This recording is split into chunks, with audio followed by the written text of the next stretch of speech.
Hannah Garrett. What's How's it up? going? I'm doing well. Where are you checking in from? I'm in Dallas, Texas. Dallas, Texas. Okay, gotcha. And we met when I was in Austin, Texas. Yep. And How then you long have you moved been in? away. You ran away. I did. I did. You were in LA before, right? Yep. So I was in LA for a little bit, and then I just moved to Dallas about 6 months ago. What brought you from LA to Texas? Man, I think the biggest thing is just it's so much easier here. Like, definitely more affordable. The people are a little nicer. It's really nice. It's calm. I wouldn't Do you consider LA to be okay, calm. okay. So like I've heard because I've talked to a bunch of people that have lived in LA and live in LA. I've not really heard that many great things about LA other than the weather. I heard the weather's incredible. Like everyone like says the weather, but the vibe, You can say the the people. atmosphere, the people it's all I've heard not great things, and then also the traffic. And then the traffic on top of everything. Yeah, I always say like the people you go to LA to kind of you don't go to LA to work on yourself. You don't go to LA to find a partner. You go to LA because you're like wanting to do something, like progress your career. Maybe that's in entertainment. So like if you think about like the psychology of it all, like it kind of makes sense. Like everyone's there to just like feed their ego a little bit to Everyone's become the there best for version their of themselves. own, they have their own motives. Yeah, 100%. Did you feel that when you were like talking to people? Were you like not relating to people or Yeah, I mean, it's just it comes off ingenuine. Like people don't really care if you make it home at night. Like not everyone's like that for sure. But I do think there's an element to like you're in your selfish era in LA. how long were you there for? A year and a half. That was enough, right? Yeah, that's enough. That's enough. And then it was good because it's great for like your 20s. I think I moved there at 24 and then moved away when I was 27. So maybe 2.5 years. Do you like city life, like busy hustle bustle? Like, Yeah, that's is my that for whole you? life. You're from Indiana, so like I'm curious to know what it's like to grow up in like a smaller town. There's a lot of corn. Like, there's a lot of cornfields. And So people know each other. It's more personal, right? yeah, so I grew up because I'm in my hometown that I grew up in. So I've lived in places like I went to school in Indianapolis, college. I went to another college in Chicago. So I lived in downtown Chicago. Oh, So nice. I've Okay. lived in major cities, which was perfect for the time. I would never do it again. It's Really? no, I'm the city life, like the commutes, the energy, all of that does not fit my personality. I do not like all of that stuff. I like to drive my car to where I'm going. I like not having to take the blue line to the red line to the green line to get my groceries. I like not having, all of these people around me. I really like the small town life is ideal for me. So one thing that's cool about where I live now is I'm like 1 hour from downtown Chicago because I Mhm. go to the city often, whether it be for like a date or to meet a friend, whatever. So like I can just hit the highway, go to the city, Yep. boom, City bada adjacent. bing, bada boom, I'm gone. Like Yeah. it's not inconvenient. Like it's not that bad to just go But it's there. not chaos. You're not in the middle of the chaos all the time. Like that stress, No, it mm-mm. definitely affects you. It's Like terrible. Yeah. I grew up in it, and like Dallas is probably the calmest place I've ever lived. But I noticed the difference. I'm calmer, like I'm more stable. My moods are just kind of more even. Like high stress environments, high stress cities, like it's not sustainable for me at least. Yeah. And I get that. it's you some people love it. Like some people like all Feed of the off it. Yeah. people and all of the commotion. I've just never really, and there's a lot that a city offers, whether it's shows, restaurants. Like that's not big in my world. I go out to eat on occasion. Like I'm not going out to eat multiple times a week and taking in all that the city has to offer. No Mhm. matter where I go, You like chicken and I'm rice, baby. I got my circle. Like it's like the gym, the store, Yeah. and then like I'm just like a workaholic. So like I like work and I like working on stuff that I'm passionate about, whether it's like my coaching business, the gym, working on music, podcast, whatever. And that all just happens behind, closed Yeah. doors here. So I'm very like comfortable and I very much enjoy my life and my circle, but it's nice having the option to just be like, oh, okay, I'm gonna go to the city. Let me just jump on the highway. Boom, I'm there within an hour, but I don't have to like I get my dose and then come back. And honestly, like even networking nowadays, you don't have to be in the center of a city to network. Mm-mm. It's all online anyways. Most of it's online. It's so crazy. Yeah, So absolutely. And so like when I went to Austin, so the funny thing is I grew up with the same core group of friends since elementary school. So we grew up together. And as we got older, a couple of them moved to Austin.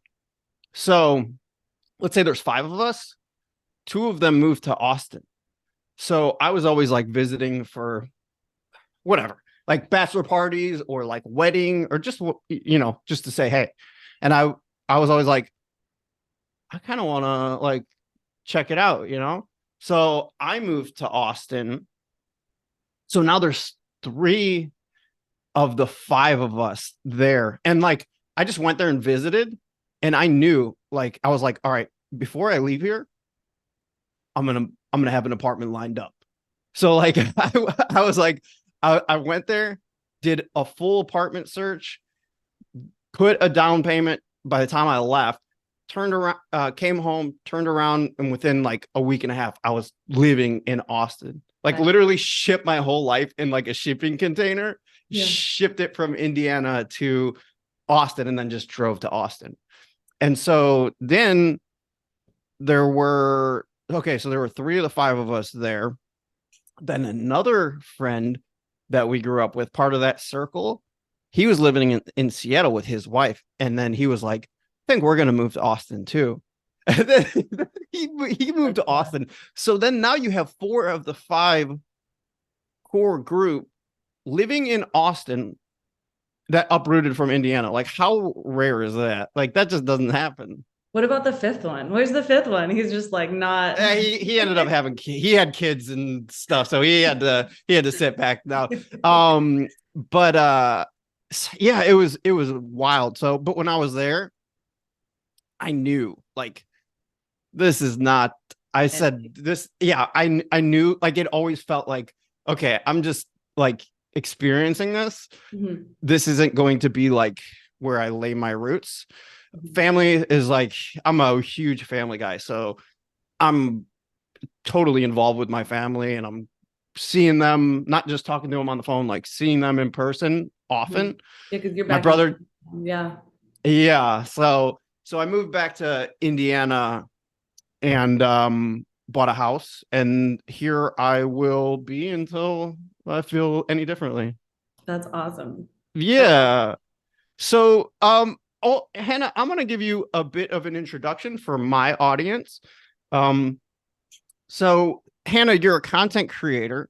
Obviously, you post online and you keep up with that, but you are the owner of a supplement company called Fit and Untamed, Mhm. FU, which I love that name. Like your A little branding is cheeky. It's a little cheeky. that's what you got it. That so okay, so when I was that stuff works because when I was selling merch for Mind Matter Lifestyle, I had Mind Matter Lifestyle shirts, but then I also had a slogan that said "fuck motivation," and like the U was my logo, so it was like F my logo, CK motivation.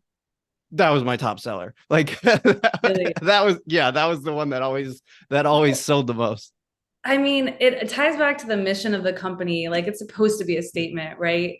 But it's all about this movement. And I've seen it otherwhere. I'm not like creating this movement. It's a movement, right? That we're tapping onto where it's like there's this narrative about discipline and following diet plans and following training plans and like, everything's so rigid and strict and not fun. And I just think that's bullshit. Like I think you become the best version of yourself when you block out all the noise of what other people say is right or wrong or acceptable, and you do what's best for you, right? Like, and there's so many ways you can look at this. Like, even the exercise that you do, some person's going to say bodybuilding's the best, the other one's going to say CrossFit. Like, honestly, they could both be right. It's very individual. Like, if you enjoy one more, you're probably going to perform better at that and get better results.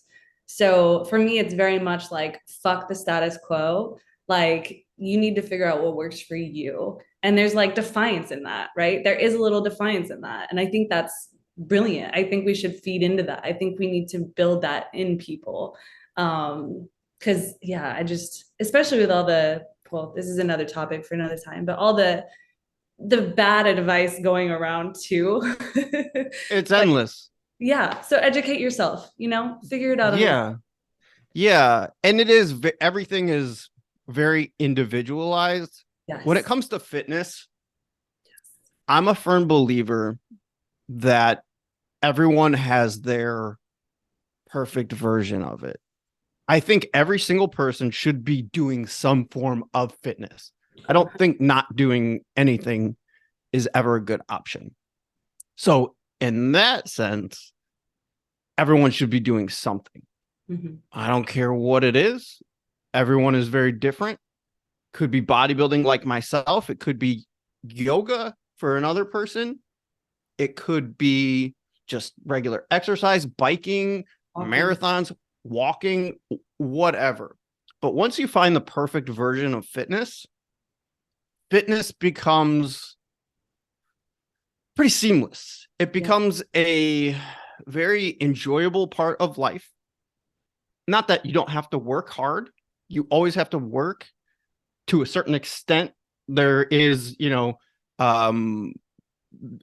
definitely work involved in each form.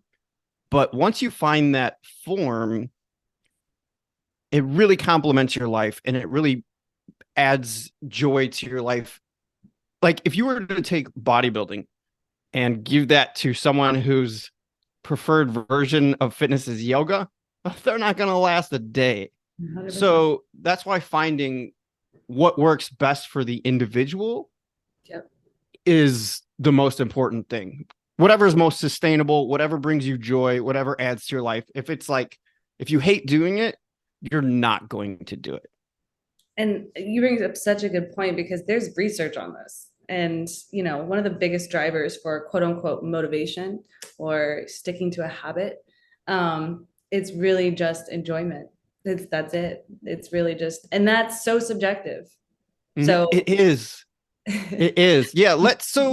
So let's talk about a couple things. So I would like to know what your version of fitness is, if you don't mind sharing. Oh yeah. So right now I am on a split. So mostly bodybuilding, kind of split at this point. I do a bit of cardio as well, mostly low impact. So heavy lifting, low impact cardio. That's kind of my go-to right now. That's awesome. So like physique based, like mainly working on your aesthetics, would you say? Yes, mostly. While still reaping all of the amazing benefits of health. Because you're getting all the benefits of health and all the mental benefits that come from it. And honestly, I love cardio. I know some people in the bodybuilding, nothing wrong with that. Man, like what do you love about it? Like, tell me what you love about it. Because I was having a conversation yesterday with somebody, and they got a bike, like just got a brand new bike, and incorporating that into their routine, and they really enjoy the feeling that you get like 20 minutes in. Like, yeah. What is your? It's a thing. Like it's a zone. Runners know it really well, right? They're like, oh, we get in the zone once you pass that wall or whatever. But I feel like, especially for me, it's sprints, even walking on an incline. I know it sounds ridiculous, but there's like this switch where you're just like in the zone. You just phase everything out. You're not looking at the clock. It's just you versus you. There's just something to it. There's something to it. Do you Um, listen to music while you're doing it? yes. You got to, right? Yeah. It's part of the experience, right? Yes. But it's almost animalistic, it's Yeah. almost, it's getting in touch with your animal self. Um, it's, Very primal. yeah, Yeah. yeah. What do you listen to while because I'm a big music guy. Like I'm a music producer, so I'm always thinking about Oh, yeah, music. that's Yeah, awesome. like put together music playlists, all that stuff. So I always ask people when they talk about training because I know that music and training Huge. are so important. It if you're not listening to music while you're training, I don't care what kind of music you like, pick the music that you like. Something Yeah. that's like high tempo, like high BPM to like get you into the zone. And if you listen to that, it will add a ton to your workouts and to your intensity. And you could use it as a legitimate tool to improve your workouts. 100%. It's like back to that formula of like, okay, so I need to enjoy something to Mhm. be really good at it, right? So how do you enjoy it? You make the experience a 10. Um, so part of that, is music. Like I listen to rap, EDM, the weekend if I'm feeling sad, like I'll just use that to motivate me. You can pull motivation from You anywhere. sure can. Um, You sure can. so, you just gotta like it's all part of it, you have to like buy into it. Obviously like pre-workout is a great way to um but yeah, anything you can do to get into that zone.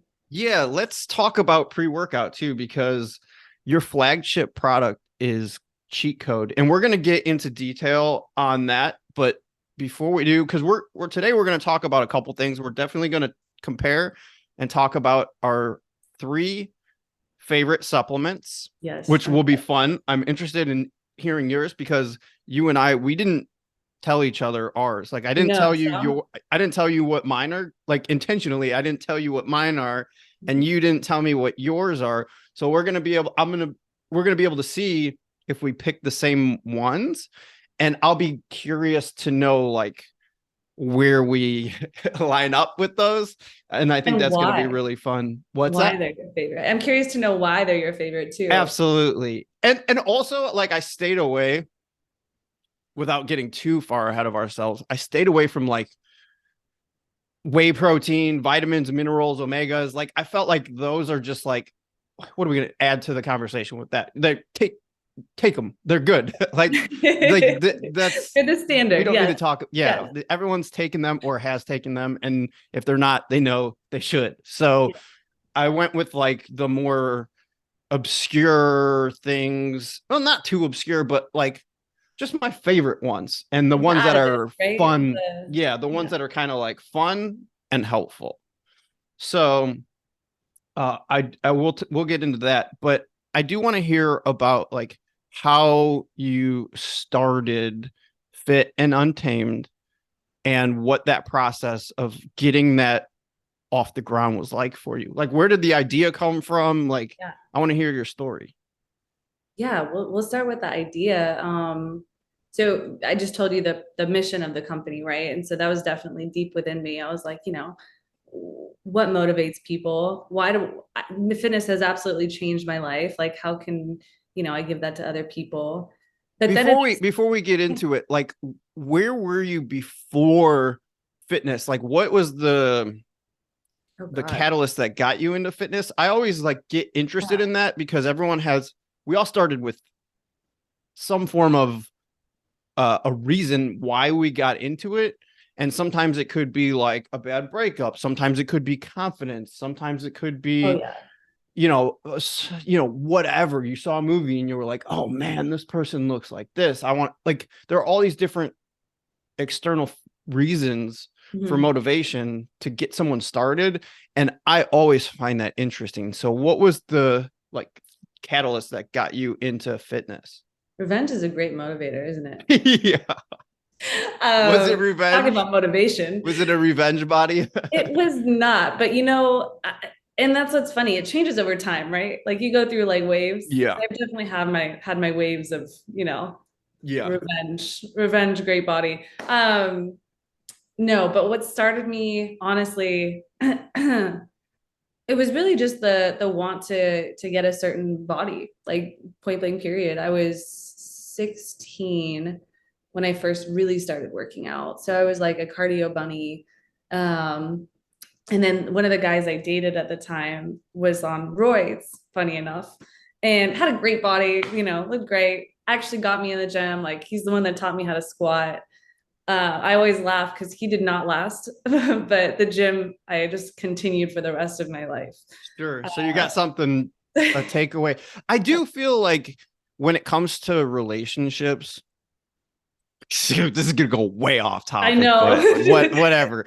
When it comes to relationships, you can learn so much and you can take Oh yeah. away so much value from those. Fortunately, I have like the best like the ex-girlfriends that I've had. They're like the best people in the world. So like I've been really lucky that Yeah. which is why I dated them for the long periods that I did, is because they were just amazing people. So Mhm. I was able to learn so much from them and take away so much value from our experience together and then add that to my life. Mhm. And so like I think like even if relationships don't last, which obviously most don't, Nowadays. you can take away something very, life-changing for yourself from that E- relationship. Even the shitty ones. Yes. Like Yeah. even the ones that maybe they're not all shitty, right? But like Yeah. there's a couple of things that happen that are a Sure. little traumatic. Like you learn from that. Mhm. And you grow as a person. It just depends how you perceive it. Yeah, absolutely. So that's cool that you at least got that takeaway from that relationship. Yeah. Um, but that's really how it started. And it was like, it's funny to think back on. It was really like me and a 30-pound barbell, and just learning how to squat. He's like teaching me like my form. And it's just so funny because it's been like almost 12 years. And yeah, I just can't imagine my life without it. So 16 is such a young age to get into fitness. I wish that I was more at yeah. 16. I was more interested in partying and being with my friends, and that phase lasted for quite a while. So when did you? So I started, like, seriously started. I flirted with it while I was in high school, like like doing some curls or whatever, and then I went to boarding school for my senior year of high school, and there was nothing to do there because it was a boarding school for like kids that got in trouble. So like their parents sent them to this school, so all there was to do there was work out. So I would just like work out like twice a day in my room, and Wow, in your so room. yeah, That's yeah, wild. but then uh that didn't last. So like when I got back, I stopped because then it was like, oh, I'm back with my friends. Like let's have fun again. Because when I was at boarding school, I would like you couldn't even talk to anyone except for like there was a payphone you could use once a week. And it was my senior year of high school. So I would like go, and when you're a senior in high school, all that matters is your friends. Everything. So they're having a good time on the weekend, and I'm at boarding school in Massachusetts. They're in Indiana, and I would go to the payphone on Fridays, and I would call my friends using like a card, and I would sit in the hall, and then I would hear them, and they're all like, "Mikey, hey," and I'm just like, oh, this sucks. Like I'm just like here strand, you think it's the end of the world. Yeah. So I started like working out there. Then when I got back, I stopped. And then around 20, this was when I was in Chicago, like 1920, something like that, is when I started working out. And it wasn't like I didn't know what I was doing. I would just go to the apartment complex and start working out.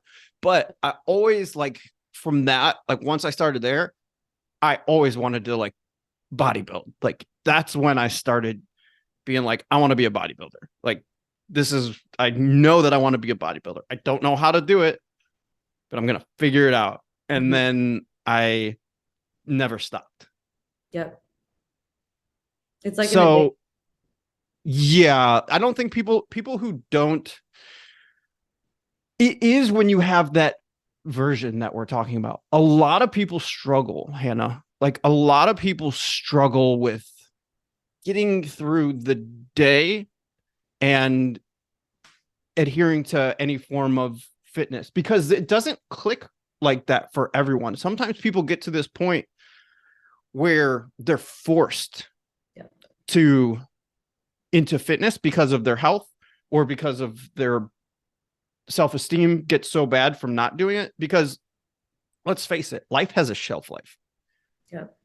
And once you get into 20s, yeah, you could probably get away with it, in the 20s. 30s, it starts to get a little bit harder because life, and it depends on your lifestyle. But like 30s, 40s, you're at some point going to be forced to look at yourself and either you Yep. change or you see what happens. It's not uncommon for people to not, and it's not, necessarily a good thing. So but finding that version, it doesn't happen for everyone. And some people have to like really work hard to find the enjoyment in it. And I totally understand that. But if you do it for long enough, then it does turn into that version. So like when these people at first it's not like There's an entry fee, right? yeah, that's a perfect way of there's a cost. Yeah. That's a perfect way of putting it. And probably for you, and I know for me, when I first started, or even when I got set back and had to take like 8 or 9 months off, Yep. it wasn't this, oh, I can't wait to go to the gym. It was like, okay, we got work to do. Yep. This is gonna.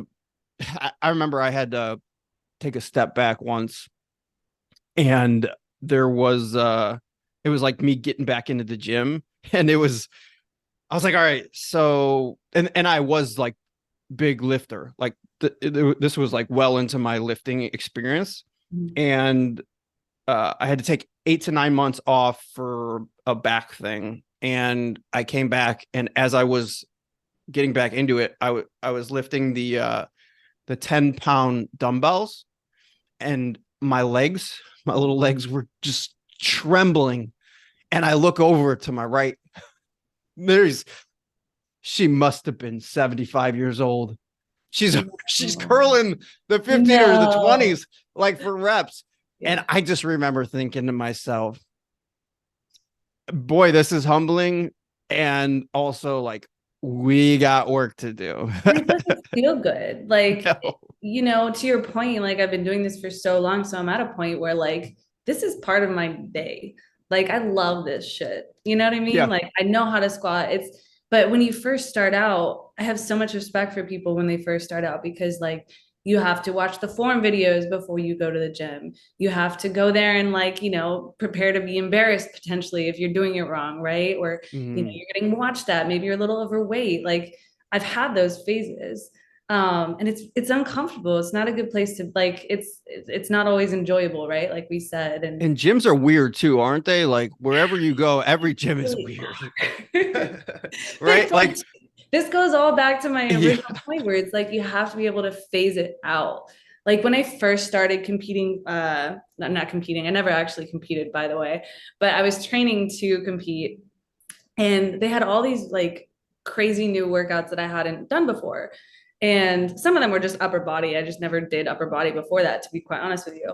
But anyway, so I had all these ones. And so I was literally doing that the night before. I'd study them.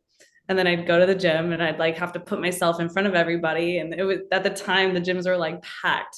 I think this was still like COVID-esque era. So we went to this one gym. And so everyone was going to this one gym. Anyways, probably shouldn't say that. You But can anyway. say whatever you want. But anyways, so like, you're just being, you're being looked at, Yeah. and that people are judging you, but there's this switch where you're at some point you're like, I have to get this fucking workout in. I know what I want to get out of this. I have my goals. Fuck these people. Yeah. Like, this is about me. This is 100% about me. And everyone's focused on themselves at the gym. Like for anyone that's new to the gym, they are weird. Like it does feel awkward. Mhm. And you do feel like everyone's watching you, but you kind of have to be doing some really goofy stuff for people to like be True. giving you too much attention. And unless you're wearing something outlandish or what, for whatever reason. But most people who are there, they're also, because everyone there is working on themselves. Even the biggest asshole at the gym is still working on himself or herself, whatever. So everyone is focused on them while they're there, but there is this embarrassment when you first start Mhm. that, because I was even talking to a girl at the gym and she was new into training, and she would go into the posing room, which is where I find like a lot of new people will go, Yeah. is they'll go into the posing room and maybe do abs or some light weights because they're embarrassed. And the free weight section is usually the weirdest section. That's where everyone's acting weird. Yeah, and with all the, the men, and Yeah. especially as a woman, I mean, I used to do that. I used to go to the back of my gym and do my workouts there because you know what? Even to Mhm. this day, sometimes I don't want to be in the center of the attention, like where all the action's happening. That's just a reality of it. Me Like, too sometimes. you know I what I or mean? or like I just don't want to get stuck in a conversation. Like sometimes I don't want, like, you ever go in and you're like, "Oh, I know if I go over there and Yeah, do this dumbbell press, then so and so is over there and this is going to just yeah, detour my workout big time. So I'm going to go over here and do the machine press." Like, yeah. so you start. Hat down, headphones in kind of day. It's I like, always thought, it'd be a great idea because also, like, I'm friendly to everybody. So I feel it feels weird for me to like not be friendly or to give off the vibe like, hey, like, don't talk to me. I will, like, if I'm in the zone, yeah, but I don't necessarily like to do it just because I am by nature friendly and I talk to people. But I always thought like great, like not just for society, like just for societal norms, like having a necklace or something that has like a light, like a color, and when yeah. it's lit up a certain color, it means not approachable. Like, don't approach me. So like if you go into the gym, like, okay, so like how like some gyms they'll have like the little magnets like for like if you fall off like a treadmill or something, Mhm. like it's attached to you. So like you go into the gym and then there's all of these necklaces that you put on and it says I'm up for talking or I'm just like normal, Mhm. or there's like do not approach me. I always thought that would be like awesome. That's the clearest cue ever. Because you can do everything, right? You can have the headphones, and someone will still come up to you and be like, "Hey, hey," and you're just like, "God damn What it." is that? That's just like not being self-aware, right? I suppose, but Because I you mean, could tell when someone's in the mood to talk, and it's not necessarily you're being rude. You're like, right. all you're even just getting hyped to your music, like going with your music, Exactly. Yeah. And like some people, this is their only time alone. I know a lot of like, yeah, myself included, but a lot of people that own businesses or have very like active jobs. And we'll talk about this a little bit when it comes to cheat code. But like, this is our only time to ourselves. This is our only time we get to mhm, like just be in our heads. Like, honestly, you know? yeah, So if someone's like constantly coming up to you, like, maybe that's not what we're after. It just depends. absolutely, yeah. And I think that might be hard for like really extroverted people who get their fix from talking to other people, because some people they legitimately pull energy from those discussions. Are you not an extrovert? No. Do I seem like an extrovert? A little bit. Okay, so here's You're the thing social, with but me. I get you. Totally. Yeah. So I I'm very introverted. And what I mean by introverted is not that I don't know how to talk to people. I can't look people in the eyes when I'm having a discussion. I can't go into a stranger's room and carry a conversation and make it feel organic. I'm pretty good at that. I come from a sales background where I was literally dumped into strangers' homes as a very young adult, forced to carry conversations with whatever groups of people, families, men, women, weirdos, not weirdos, every type of person you can imagine. I did it for years. So that really developed my skill in terms of like being able to be extroverted. But I'm introverted in that it drains my human battery very quickly. So Exact same. what I mean by that is like, let's say I have to go to a wedding. I say have to go to a wedding. Like like an extrovert would be like, I get to go to a wedding. But me, I'm like, so I have to go to a wedding, right? When I get the invitation, I'm doing the math in my head. How do I time this fake sickness with getting out of this wedding? What is going to come up like that? But that's just where not that I'm going to do it, but that's where my mind goes. I'm like, how am I going to get out of this? And you go and you have a great time, right? Like I I totally get what go. you're saying. Like in the moment, you're great, but you definitely get your energy from being alone. Like, Absolutely. yeah, Absolutely. I Like love it so I'll much. sleep, I'll need to sleep longer. Like when I get back from that, Yeah. I'll even, this is a really interesting one. Let's say I need to go somewhere, a bar or whatever, and I'm Mhm. talking with people. I'll even start to lose my voice, not because I'm talking loud, but because my energy is draining. Yeah. And so I'll require more sleep that night to recharge. And the thing with me is I'm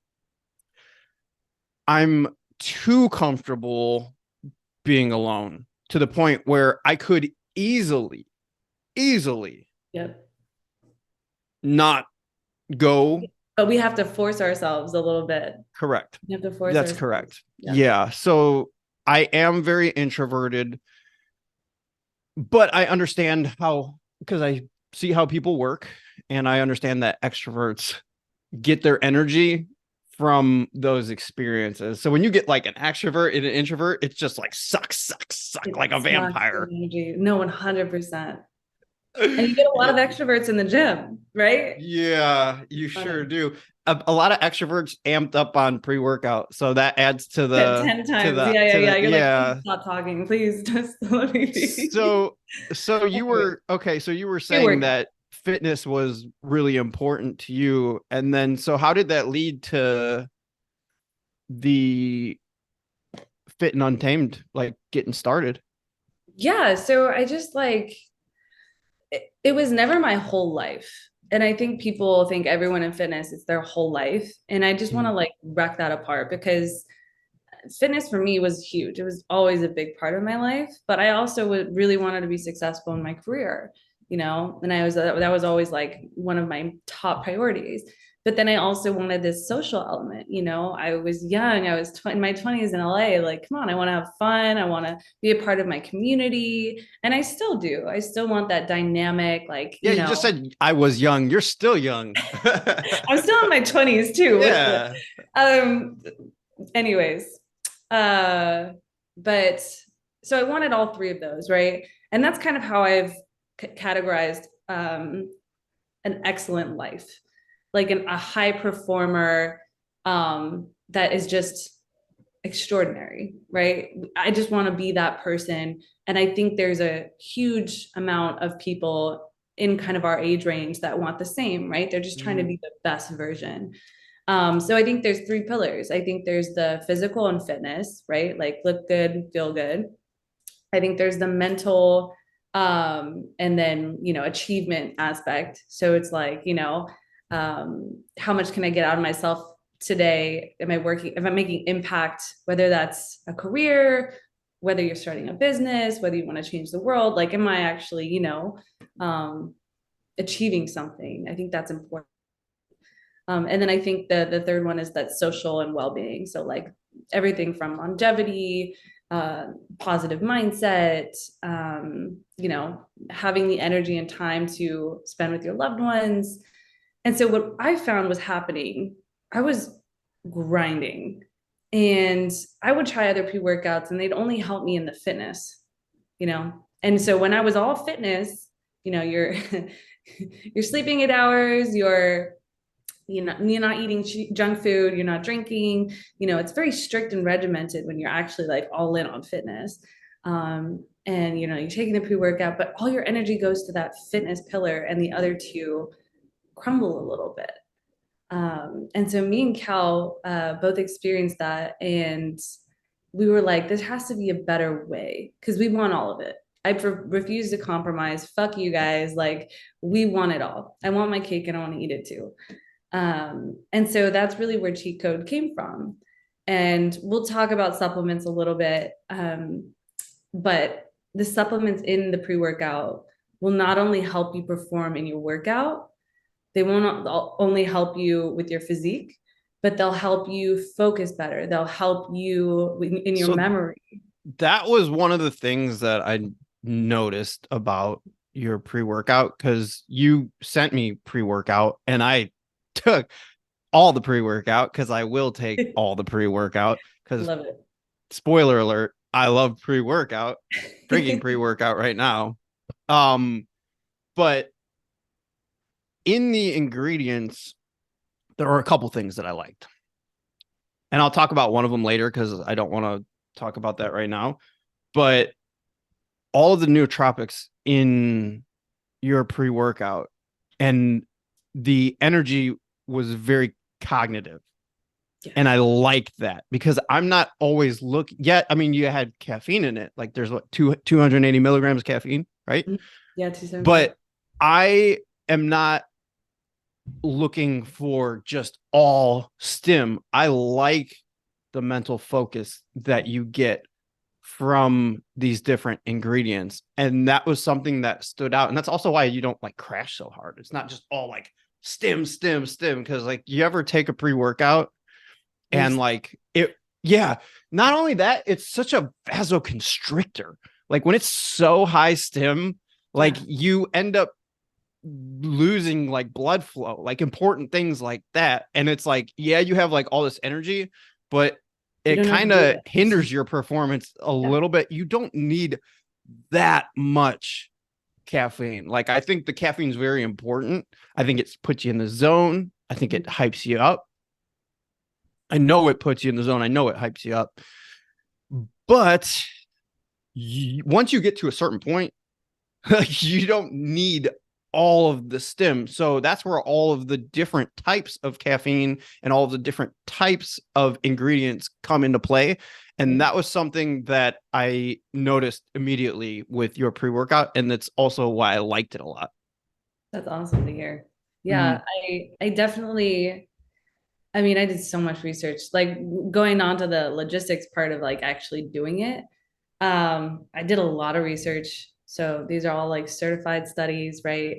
And I literally just dug through every ingredient. I have. Did you always know you wanted it to be a pre-workout? Like, is that like you knew like, okay, like we're going with like that's a first thing, or is that going to be the first and only? Is it going to stay pre-workout, or are you going to branch out? What was your thought process there? I think it just started with pre-workout because I just saw all the other pre-workouts and I was like, wow, these are all pretty shit, to be honest. Like, I'm not even trying to hate. It just, after doing the research and like looking at them, you're like, wow, I don't want this in my pre-workout. So that's kind of why I did it. And I honestly just created it for me. So I actually bought in bulk every main ingredient that I wanted in it. And I had like a little scale and I would like literally make my own pre-workout every day. That's awesome. Like all unflavored stuff, just basically like You just mix it with like flavored Yeah. BCAAs, you know? Right, right. And Throw some electrolytes in there. yeah, no, seriously. Yeah. And so I had no idea what it would taste like for the longest time. That was like the last step. But yeah, so you're just literally testing it on yourself. So you have to be really confident in one, your research Yeah. and your weighing skills, because if you go a little over, like it could really mess up your day. Yeah, when you're mixing like ingredient by ingredient, like that, like it's like a cake, right? Like that, like if you I bake mean, the cake yeah. It and looks like all the it's kind of ingredients, bugs, I'm gonna be honest. It's like smaller, a small scale, you know, you're like, there's um, powders all over the place. So, yeah. like, you know what's funny? Whenever I fly on an airplane, I always get searched because I always bring my powders with me. So I got, you know, In things in Ziploc plastic bags. in Ziploc bags and a scale. And I so it's literally all these like shady powders, like to the point where when I have a flight, I leave a little early that's because I know 9 out of 10 times it doesn't happen. It's rare when I don't get searched, and they'll call the bomb squad. Like they'll have to come white. I mean, I've almost missed flights, and then it's like, you know, what's else is funny is they'll do a full pat down. They're like, "Hey, do you want to go like behind the curtain?" I'm like, "No, I'm so used to this. Like, let's do this." I said, in fact, and I'll joke with them. I'm like, it is kind of nice, you know, like every time I go to the airport, I get like a little tiny body massage before I even get into my gate. I'm like, I just got to plan for it. So like, I always get, and yeah, I always get searched because of all of the powders and scales and all so that you stuff. have a scale too. So do you kind of, you know, make your own to a certain extent? There's nothing that doesn't go on my food scale, even in the off season. That's Yeah. how, yeah, that's Your just how I food. am. So yeah. Oh yeah. So like this, everything in this, which is just pre-workout and another supplement, but we'll talk about that. I don't want to give anything away. It all goes on my food scale. I mean, if I put barbecue sauce on beef, Those are your foods. it goes on my food scale. But that's my perfect version. Yeah. See, I love it. Yeah. That it would be harder for me because this sounds obsessive to someone who might not be so Oh, it's a trigger for into me. what's that? It's a trigger for me. Yes, Can't do and it. I fully understand that. And for me, like, you know that it's perfect for you because like if you don't do it, that's when I'm like, I want to do it. Like I want to do it. So I do these things because I want it and I like it and I enjoy it. Mhm. And that's just it fits perfectly with my personality. Like I love body. I'm a very extreme person. Like I take things to when I get into something. Like Yeah. once I get into something, I like to see it through like for the rest of my life. And just it Do you dig hurts into me like to the data too? Like, are you big all of on it. data Yeah, and all of like, it. All of that's it. So and but you said something awesome. also because and I think it's important. Fitness isn't everything. So like yes, I do these things, but these are just actions Yeah. that lead to my goal. I don't think about it. So like it's not like I spend all this time obsessing over it. I do it and then I move on because I have many other interests. Like I said, music is very important to me. Coaching is very important to me. In a mentorship program, always trying to like get better and improve.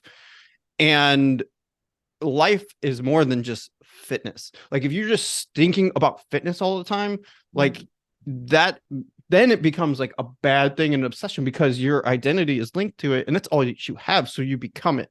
That's not how I think that's not ideal. So when you said that there's more than fitness, I couldn't agree more. It's important to have your ambitions and your passions and your other interests. I don't care what they are. I don't, you know, you might like piano, playing piano or whatever, running or learning about bird watching. I saw a bird outside. So like, where is he pulling that one? But it's important to have these other things. And so even like when I'm coaching people and they're starting to like struggle, I'm like, what are you doing with your, like, what else are you doing? I love Nothing. that. I Like think that's nothing. I'm like, well, what do you like to really, do? Like, what are you interested in? Well, I've always kind of wanted to, you know, do this. Well, maybe play softball or learn mhm. how to play guitar or learn music. I'm like, go do that. Like this stuff is going to take care of itself outside of the gym and your nutrition. Like we got this. Like Yeah. we got you covered here. Like here's your thing. Go do that. But then with your other hours, don't worry about that. Yeah. I have your back with this stuff. You're going to be fine. I love Go that learn outlook. how to do these other skills and go have fun. Like life should be fun. No, you nailed it. Because people overthink it, they overstress about it. That's when it becomes obsessive, right? And that's what you want Mm-hmm. to lean away from. And I also think on like a philosophical level here, it's all symbiotic, right? It all they like I said, my three pillars that I'm categorizing, they feed each other, you know? And there's no real science behind it, but it's just like, you know, the more people you meet in your community, they join your fitness classes and fitness becomes more fun and dynamic. And then, you know, you're more energized and have more energy to bring to work and you're more positive. And so it's like, you know, you need to have that, I feel And like. don't you feel like you're like when you're so what you're expressing because you seem like someone that's really into self-improvement in multiple areas, which I am too.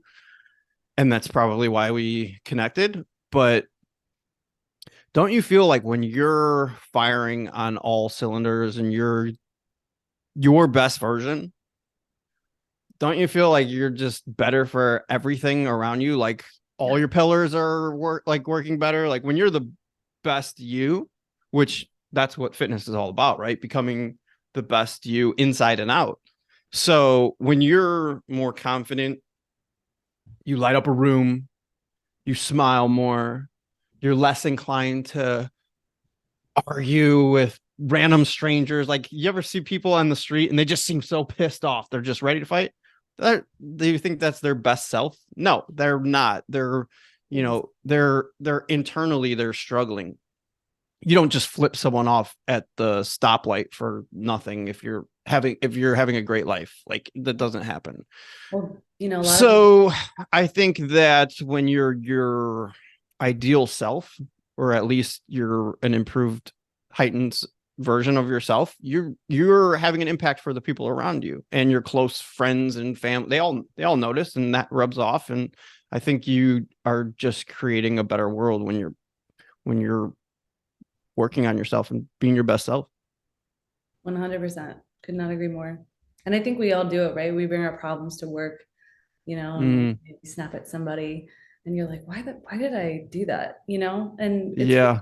this other problem that you're having or you're insecure or, you know, like it's all interconnected. And I agree with you where you figure out when you figure out what works for you know, like I said, shut out the noise, figure out what works for you, become the best version of you. And I agree with you. That is your contribution to society. Yeah, absolutely. So how did you take it from putting all the ingredients together like a mad scientist in your kitchen to uh like actually developing the brand and the company? Like how did that switch happen? Like what does that process look like? Yeah, I mean, I realized what it did for me, you know, and I gave it to a few people and they, you know, said the same thing. And so it's really just wanting everyone to experience that. And honestly, the branding part's quite fun. Like the name, finding the name is always like the toughest part, but you know, The just name's came. great. The name's great. I Yeah, mean, that was a good call. I literally screamed when I figured it out, right? It's just one of those things when you start Yeah. in business, like every little thing is so incremental. And yeah, I don't know if I have a good answer for you. It's just grind mode. Yeah, but a lot of people talk about things like a lot. Oh, I'm gonna do this. Like you actually went Oh and yeah. did it. So like, how did you like? What is the step that you take to like? turn this into like a real thing? Because like a lot of people could be like, all right, I'm going to do this. But then they're like researching, how do I start a supplement company? And then it's like, there's got to be like steps that you go through. Like, so like, how does that it's happen? overwhelming, right? Yeah. Yeah. I think there's a lot of points where you're like, wow, this is going to take a lot more work than I thought it would. And instead of being like, I'm going to give up, you're just like, fuck it. You know, like, I want to do this. They just have to want it bad enough, I guess. But I will say that one thing I've learned, like, seems to be a common thread among most CEOs that I meet is we just ask questions like, oh, how do you manufacture supplement? Okay, I'm here emailing every single supplement manufacturer that I can find. Half of them aren't going to do what I want. You know, the other half are going to have like a crazy minimum where they're like, oh, you have to buy 2,500 bottles minimum. And you're like, well, I can't fucking afford that. So I'm going to find someone that can, you know, do a smaller minimum.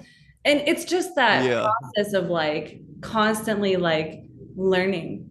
It sounds simple, but it can be exhausting. But it doesn't sound simple. It sounds very difficult. That's what I'm saying. Like it sounds overwhelmingly difficult to, and that's what's so impressive is that you took it from concept to you implemented it and then made it a reality. And so that is the part that is just super impressive. So with being in the supplement like industry, does it grind your gears when you see like just like the way that the supplement industry is, where it's like a lot of really false claims and a lot of smoke and mirrors and a lot of snake oil salesmen? Does it really, like, I can see you're kind of almost like biting your lip to the point where like that type of stuff has to add an extra layer of just like getting under your skin. It does, but I'll tell you why. Because people fall for it. Mm-hmm. So one of the things I don't have in my product is beta alanine or niacin or anything that gets your skin crawling, because I truly believe the performance isn't there. But they put it in the product so that you can feel it. So they feel like they're on something. So some people won't like my pre-workout because it doesn't have that in it, right? Do you feel like a lot of people? So I am someone that likes beta alanine for that reason, because I'm a sensory guy. Okay. I like this is a very me thing. So I like, if I have a pre-workout, right? And I have the choice between flavor, give me a fruity flavor, strawberry, something. Yeah. Okay, strawberry. And I have a choice between radioactive goo. Like, I like the radioactive goo because I like the idea of like, yeah, I'm doing something, even though I know that's just a fun me thing. Yeah. So I have a funny beta marketing. Yes. So like I have a funny beta alanine story. So when I moved back from Austin, I was living with my mom while I was looking for a house. So I was living with my mom for a couple months. And she's always asking me about supplements. Mikey, what are you taking? Mikey, what is it? Just always like looking over my shoulder. And she's like, what you taking over there? Because she's like, oh, can I have some? I'm like, yeah. She's like, oh, what are you making over there? I'm like, Mom, it's just protein and Greek creatine. Yeah, protein, Mom. This is protein and Greek yogurt. Like, I'm just mixing it together. She goes, oh, I'm gonna do that. And so, like, yeah, it's just really cute. So, she goes, what are you taking? I said, I'm just drinking my pre-workout. She's like, oh, can I take that? And I was like, yeah.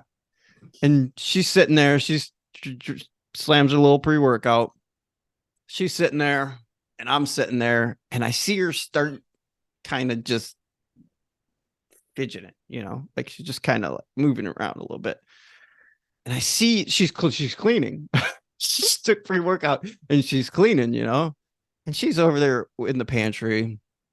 And I keep seeing her look over and she looks and she goes, Mike, I think I might be like She goes, I think there's something wrong with the pre-workout you gave me. She goes, I might be something allergic to or something. And I'm like, and she's like, I feel like itchy, like everything's itchy. And I'm like, oh, like it's I said, Mom, there's the beta alanine in it. Like it makes your skin, because like if you're not used to it, it makes you super tingly and pins and needles, like all over the place. And she was like, she's like, oh, I'm getting real flushed. Like, like I don't, and then when I told, cause she was getting worried, like what is wrong with me? To clean.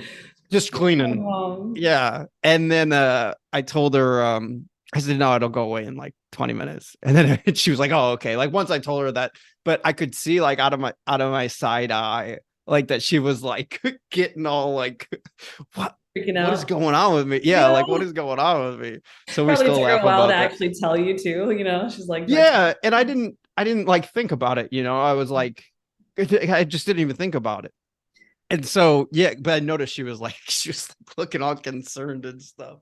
But so okay, go on. That was my funny beta alanine story. No, you're good. I love that. I love the personal element. I honestly really want my mom to take more protein. So I'm gonna try that. I'm just gonna start eating it in front of her. Yes. Moms, take your protein. Yes, please. Good for your bones. Yeah. Yeah, so the smoke and mirrors part, I was just having a conversation with my friend, and like I think it's kind of crazy, even for someone that's in the fitness world, and you've probably seen tons of this, but 90% of fitness influencers are on like steroids. Mm-hmm.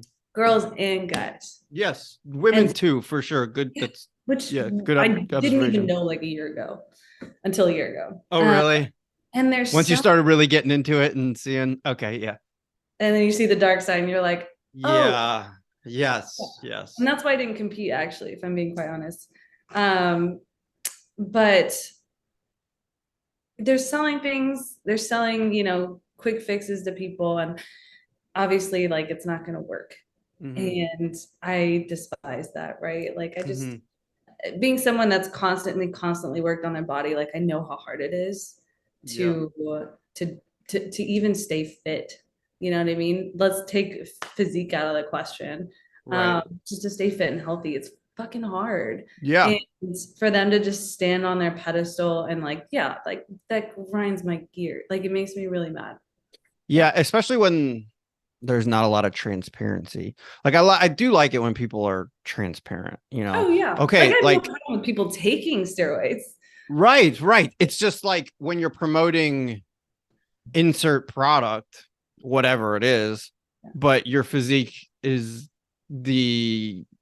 clearly the result of many different things, including genetics. Like we can't deny how important genetics are. Like there are just some people that are never going to look phenomenal, right? Mm-hmm. In the sense of like fitness influencer, because I'll get a lot of people that send me what they want to look like, and they'll send me like a top level fitness influencer, and these are like hardcore bodybuilders.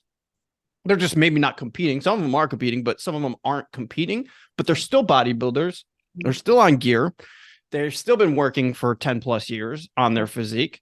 They're still doing diet nutrition. They're still doing supplements. And then they have like elite genetics. Yes. What'd you say? That's like their whole life too. People don't realize. It's their whole life. Yeah, it's their whole life. And sometimes they'll be like, this is an interesting one. They'll send me like an influencer. And as an influencer, your job is to like, well, some influencers are very like showy with like, oh, I'm doing all this lavish stuff, so it doesn't look like fitness is their whole life. Mm-hmm. And you look at their physique and they're just bodybuilders. Like that's just men and women. They're just bodybuilders. And they'll say, I want something a little more maybe sustainable. And then they'll send me like a crazy physique, like something that it takes 6 days of training for 10 years and genetics and gear and all these different things. And then that's just not realistic for a certain group of people. And that's okay. And it's also okay to go for that. If you want to work for that, like you said, there's a cost, right? There is an entry fee. If you want that, then this has to happen. Yep. And neither your supplement nor my coaching could help that. A certain amount of work has to get put into this. Yep. And these things are put in place to help with that. Right. So it grinds my gears as well as someone that cares. Yeah. And you have to be the one that says, like, you have to manage expectations, right? Mm-hmm. Where they're trying to say, hey, like, you can have all this and blah, blah, blah, and do this and it's easy. You have to be the one that says, actually, like, this is what it's going to take, right? Or this is right. realistic. And that's shitty. Like, right. It's a tough truth. It's a tough truth.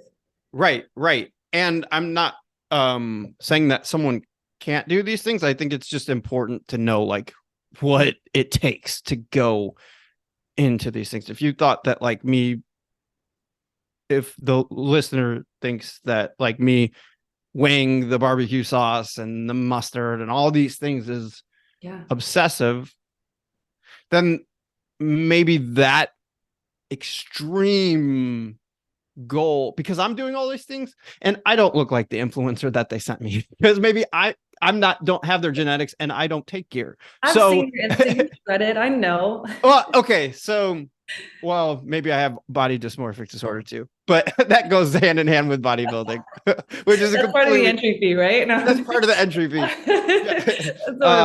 Eating disorder, check. Body dysmorphic disorder, check. That's what it takes to get to like 8% body fat, right? Like you got to do what you got to do. It's really freaking hard. And when you get there, like, it's not a long lasting thing. This is why I didn't compete. This is one of the biggest reasons. Yeah, I wanted to, you mentioned that, and that definitely stood out. So I'm very interested in hearing why you didn't compete. Because you compete, right? Yeah. Consistently. Yeah. So, God, I just brain farted. Yeah. So basically when you compete, right, you're on this very strict diet. You eat like, said meals 5 times a day, like the same thing every day. I'm not saying you have to do that, but that's just kind of like my easy copy and paste formula. And what my trainer was doing with me. And that was all great. I could do that. Like I can do it no matter what. But the second you eat something bad, it goes to shit. Like your body almost like reacts more to that said bad food. So they always talk about after you walk on stage, you really need to like reverse diet back, because if you go and like start eating, like a normal person again, your body just will put on so much pounds because your body thinks you're starving. And maybe this is worse for women. I don't know. I would assume it would be, but it happened to me. So I got like to a really great physique. And then, I just started like kind of being a like normal person with some cheat meals and some alcohol. And it just like, I gained so much weight right off the bat. And I was like, this isn't sustainable. What's the point for me? Right. Yeah. So there is definitely some truth to approaching the follow-up reverse diet to any form of a like harsh diet with caution. And it pays to be like adherent with those weeks following, because your body is lean and you do want to put on body fat. It's not hard to eat over the amount of calories that you're eating. So like if you finish at 1,700 calories, like let's say you've really been, competing or something like that, and then you go and you just are up to 2,500 calories, then your body is going to store really quickly. So that's why going slow to a certain degree, you want to be aggressive to a certain degree, because you want to be able to stick to what you're doing. And if you just finish like, say, a cut, right? Or you compete, it's really easy when you have that in front of you. But once that's over and there's no next thing in front of you, you're like, it becomes weigh my meals. You have a choice now. And it's a lot easier to be like, okay, let me just go to a restaurant. Because you're also have taken into consideration, You've been restricting things like restaurants. You've been restricting things like alcohol. So all of these, you've been restricting things that are higher in calories, let's face it. So you start incorporating those and you start adding weight back. Also, your things like satiety, it's a lot harder for you to get satisfied and get full. Hunger hormones, ghrelin, leptin, these things are all changed. So you can also eat a lot more food post cut than you would be, say, at the peak of your off season, just speaking as a competitor. So that combination of not being able to get full, you're ravenous, you're craving high calorie foods, and you've been restricting, and there's nothing in front of you. We were talking about a cake, like these are the perfect ingredients for a recipe for disaster. And I will say something about your experience. Mm-hmm. I've not talked to one person who's been doing this for a very long time that hasn't had that bad experience. You almost have to go through it to learn that how important it is to you learn what's happening with your body. One of the hard things about this is when you don't know what's happening with your body and you're going through it for the first time, you're going based on what you're feeling. And when you know what you're feeling, you know what's happening with your body, you go, okay, I know my hormones are not homeostasis levels right now. I know that I'm susceptible. I know why I feel the way that I do right now. Mm-hmm. And I've done this before. I know that right now is very important that I stay on my game, keep my focus, because yes, I just completed this, but I also want to approach this part strategically so I can set myself up for in a competitor's eyes a very successful off season where I'm not just adding too much fat, because when you cut that and you get very lean, you need to add fat back, but you don't need to add 20 to 30 pounds like that. In fact, what happens, going back to that like body dysmorphic disorder, is because cutting takes a long time. Like you've gradually cut down. It's hard. It's hard, and you see yourself lean for a while. So I'm so used to seeing these bottom abs or this vein here or this bicep vein or this shoulder cut, whatever. You have all these markers that you see, and you're used to seeing it. And what happens is you've been like that for a long time. When you start adding the body fat back, if you do it real quick, your mind doesn't have that time to catch up. So if you do it gradually, it's a lot easier to not see yourself through that lens of I'm just getting fat, because you're not getting fat. You're adding necessary fat, sometimes unnecessary if you're doing this the quick way, which we've all done. But during that process, that's when things get dangerous. This is the stuff that triggers EDs. This is the stuff that triggers BDD. This is the stuff that could form your opinion on fitness for the rest of your life if you're not careful and you don't know what's happening. And so that is very common. Most, if not everyone, has been through that. And then also, like, in terms of bad or good foods, like, it is true. I'm not sure if you've been like doing like meal plans and stuff like that, but when you're counting your nutrition, you can eat foods that have sugar in them. And you can eat these, like, we'll say, not so clean foods without issue. What ends up happening is the leaner you get, the lower your food has to get naturally and organically.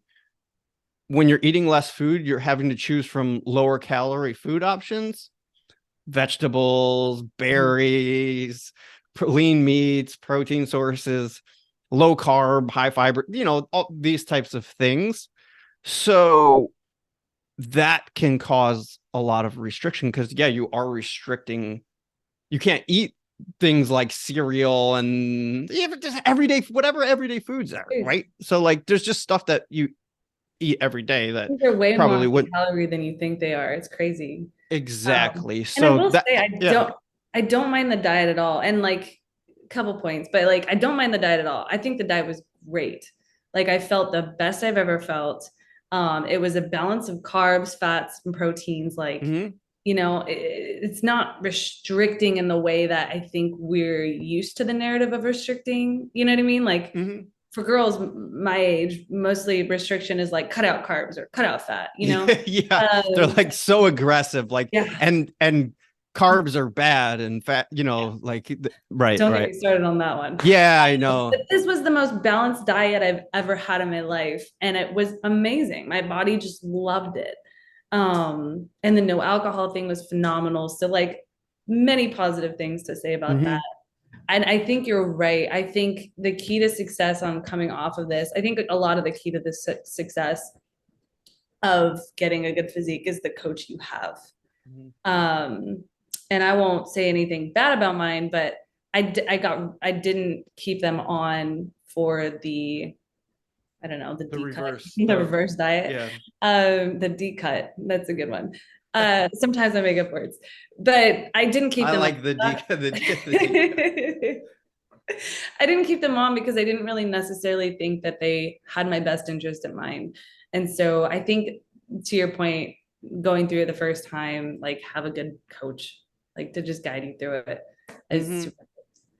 Absolutely. Okay. So you want to go ahead and start talking supplements? Let's do it. I've been trying to keep this a surprise. I'm really bad with surprises. Like I always I'm want to like excited. tell like what the surprise is. Like if you get a gift and you're like, I got you something. Like I always want to like Take I it. get excited, which is why I like doing lists because they're just like fun. Um, so all right, we're gonna do our top 3 supplements. Did you put yours in order? I didn't put Not mine aren't really. necessarily in an order, but they're I I will say them in a way that I'm like I want to build up like a Ooh, climax, like you reach the theatrical. yeah, I want to make it magical. So like I think I'm going to start with the basic and end with like yeah. Okay, the exotic. Let's go. Yeah, and I'm so and excited. and guests go first. So I'm going to let you go ahead and go first with Yeah. your first your now okay, so also something to talk about. Again, we're not including like whey protein, vitamins, minerals, omegas, like the standard stuff. These are my top favorite. So I'm not even necessarily going by like the top most effective or the top, like these are just like if you give me 3 supplements that today like I don't want to come off, Okay. these are the 3. Like these are like because like when I think about a movie, like I think about like my favorite movie, right? Like, okay, what are the movies that I watch the most? Like, what are the ones that I want to revisit? Like that's kind of like your favorite, right? Like your favorite friends are the people you want. Who do you want to hang out with the most? Hmm. That's kind of the way I approach this. So it's not necessarily like these are, The most well although they kind studied of or go like hand in yada hand yada with, yada. Yeah. yeah, You just like exactly. them. Yeah. I like them. They're my favorite. So I foods, love it. So, yeah. So okay, that's how I approach mine. So I'm gonna let you go ahead and take the wheel. Sure. Yeah. Probably the same. I do a lot of research. Yeah, good. So I'll add a little bit of that in the mix. Yeah, But these are all like you said, my personal favorites. Um, perfect. I gotta say guarana is my first one. I'm probably mispronouncing that. It's a plant from the Amazon, and I actually found this before I even thought about starting this whole journey of pre-workout. But I used to take guarana by itself, and it's just a powerhouse. It's like it has caffeine in it, but it has so many other things inside of it that just add to it. And so, like I said, I view my life in pillars. Um, Hmm. so it gives me like a ton of energy, but it boosts my mood. I think that's Okay. the biggest thing. So like I was going to work was grinding, and then I had to go hit the gym, and I was just like dead, like just dead. And so I would take guarana, and guarana would just like pick me up. I'd be like In smiling. powder form or pill form? I used to take it in pill form. Okay. Yeah, you can actually get a bottle. I think it's Herbalife. Okay. Uh, but yeah, you used to take just like a half pill because it was still evenings. And anyways, it was great, big mood booster. It really, I'm trying to think of like the scientific, it reduces physical and mental fatigue. That's kind of like the end all be all of it. It also has a lot of anti-cancer, anti-inflammatory. Is it Um, good for work? So like, you know how like certain sources are like great for working and like mhm. just focus. Would you say it like puts you in the mood to like be productive? I would say it puts you in the mood. It does. There are some studies that say it helps with memory. It helps with so you actually can recall things quicker. I forgot what it's called, but basically you respond to. There was a test and they asked them questions and the response time was shortened on guarana. So there is some evidence saying that it helps response times. It helps you perform better in the mental aspect. But my favorite thing, once again, is the mood. Like you Okay. not only are ready for the gym, but you come home, shower, and you're like, let's go to work. It's just bizarre. It's a bizarre feeling. Really? Yeah. See, I'm learning something new because I've never like supplemented with just that. Yeah. I would definitely try it. I mean, that's the cool part about like having done all the research, like the Yeah. testing, I should say, myself, is Yeah. that you figure out what is doing what. But highly recommend trying that one. Have you ever tested something and you just like hated something? Like we could probably do like a top three. It would be fun to do a top three like overrated Yeah, supplements too, because there's a that would be a lot of good one. supplements that are super overrated. Um, Way overrated. Um, do you take a lot of supplements? Just my pre-workout, I take greens. I take AG1 greens and then BCAAs on occasion, but not a ton, no. I used to take so many supplements. It's like the older I've gotten, the less supplements I take. Like Yeah. now I take the ones that are backed by science. Yes. And because I've tried so many so many and I found that when I was taking like lots of supplements, I wasn't feeling good. Like I was No. taking like it was just like messing me up. Like I just There's didn't side feel, effects. yeah, there's side effects. Like I would Yeah. just take and then there's like certain things like even like D-aspartic acid, like I can't take it. Like it just doesn't make me feel good. Yeah. So I've tried lots and I've tried like loading with lots of supplements. The older I've gotten, the less that I take, but the higher quality and like high quality supplements are important and also backed by research. That stuff is so important. Like, because there's a lot of, I mean, maze and what, if this or that, but there are certain supplements that are backed by science. And I like that that's where you put your thought process and where you even like use yourself as a guinea pig. Yeah. And I mean, it's funny you said that because it wasn't a question of what do I put in this? It was a question of what do I take out? Like there's side effects. There's some that are just there's research on them and they don't know what it could do to you. Some of the stuff You they know, load so much stuff in there too shit that's that not, yeah, that they don't yeah, really know. And it's like, why would you right. put something in here if you don't know it's going to impact my performance in a big way? Right. So every single one of my ingredients, I was like, it has to be a heavy hitter. It Yeah. has to be like good for you, like Mm-hmm. no real adverse side effects, Sure. and that alone, like, I can't tell you, you've probably seen them, but you look on the back of some of these pre-workouts and you're like, I don't fucking know half of these names. Yeah. Like, and it's Yeah. like this weird, it just, A lot of weird blends and like and you look it that's up the and you're kind of like, stuff like when they start like not listing stuff, that's when you're like, oh yeah. okay, Yeah. They're like, yeah. what do they call it? God, I know exactly what you're talking about. Proprietary blends? Yes. Thank you. Yeah. So Okay, so that's interesting. Like because I've never supplemented. I'm always open.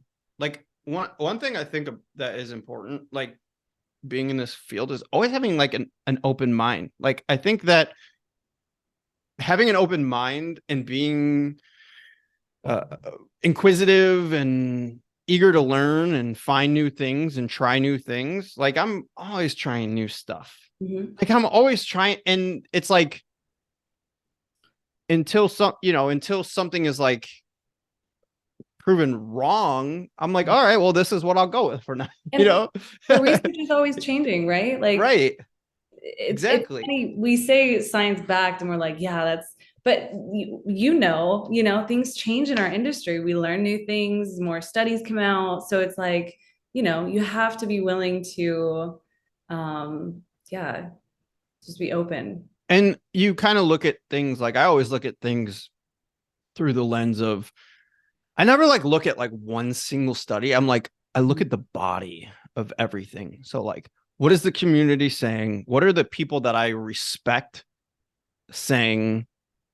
What are the people what are the studies saying? Are there multiple studies? What did those studies consist of? And you kind of like look at because like have you ever had someone say, okay, can you cite me a study where you saw this? And like maybe I don't know about you, but I don't save every single study I read. I read and then I put it into the old vault here. And I'm like, okay, well, let's add that into the vault. And then I'll read something else. And then you form your opinion based on all the different stuff. So like I've had someone be like, can you show me like a study on this?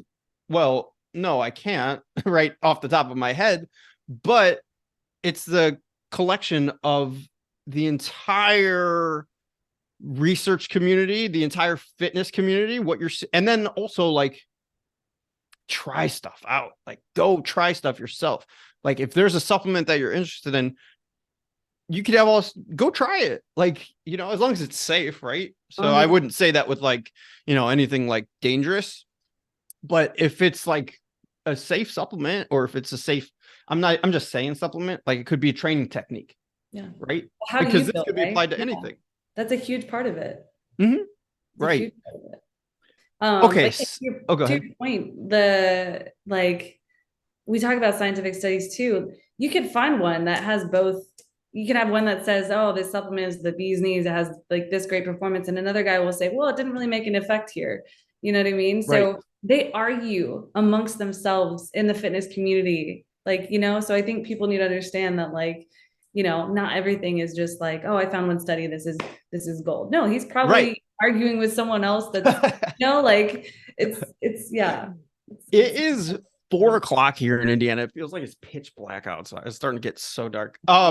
Okay, so my first one is actually I'm gonna piggyback on your pre-workout for this because there's something I liked about your pre-workout, and it's about something you didn't include in your pre-workout. Ooh. Can you guess what it is? Like, what do you think? Like my favorite, if you had to guess, like what would my favorite supplement be? And it's not in your pre-workout. Let's see if you could guess. I really don't know. You already mentioned it in this. Beta alanine. No. Oh, okay. But you did mention it.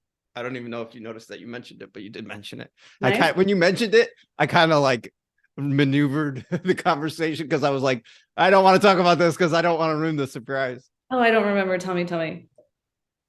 Creatine monohydrate. Okay. Okay. So creatine,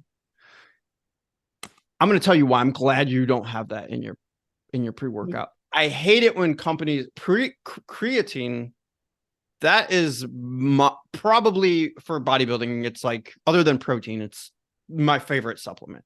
Really? It's that effective. It's that backed by research. Yeah, tons of research on it. The research on it is endless. I mean, if you take creatine, and first off, your muscles feel fuller because they are fuller. Your muscles are more hydrated. You're able to get more endurance. Like there's a ton of research on it improving, those when you're really exerting, getting those last couple reps out.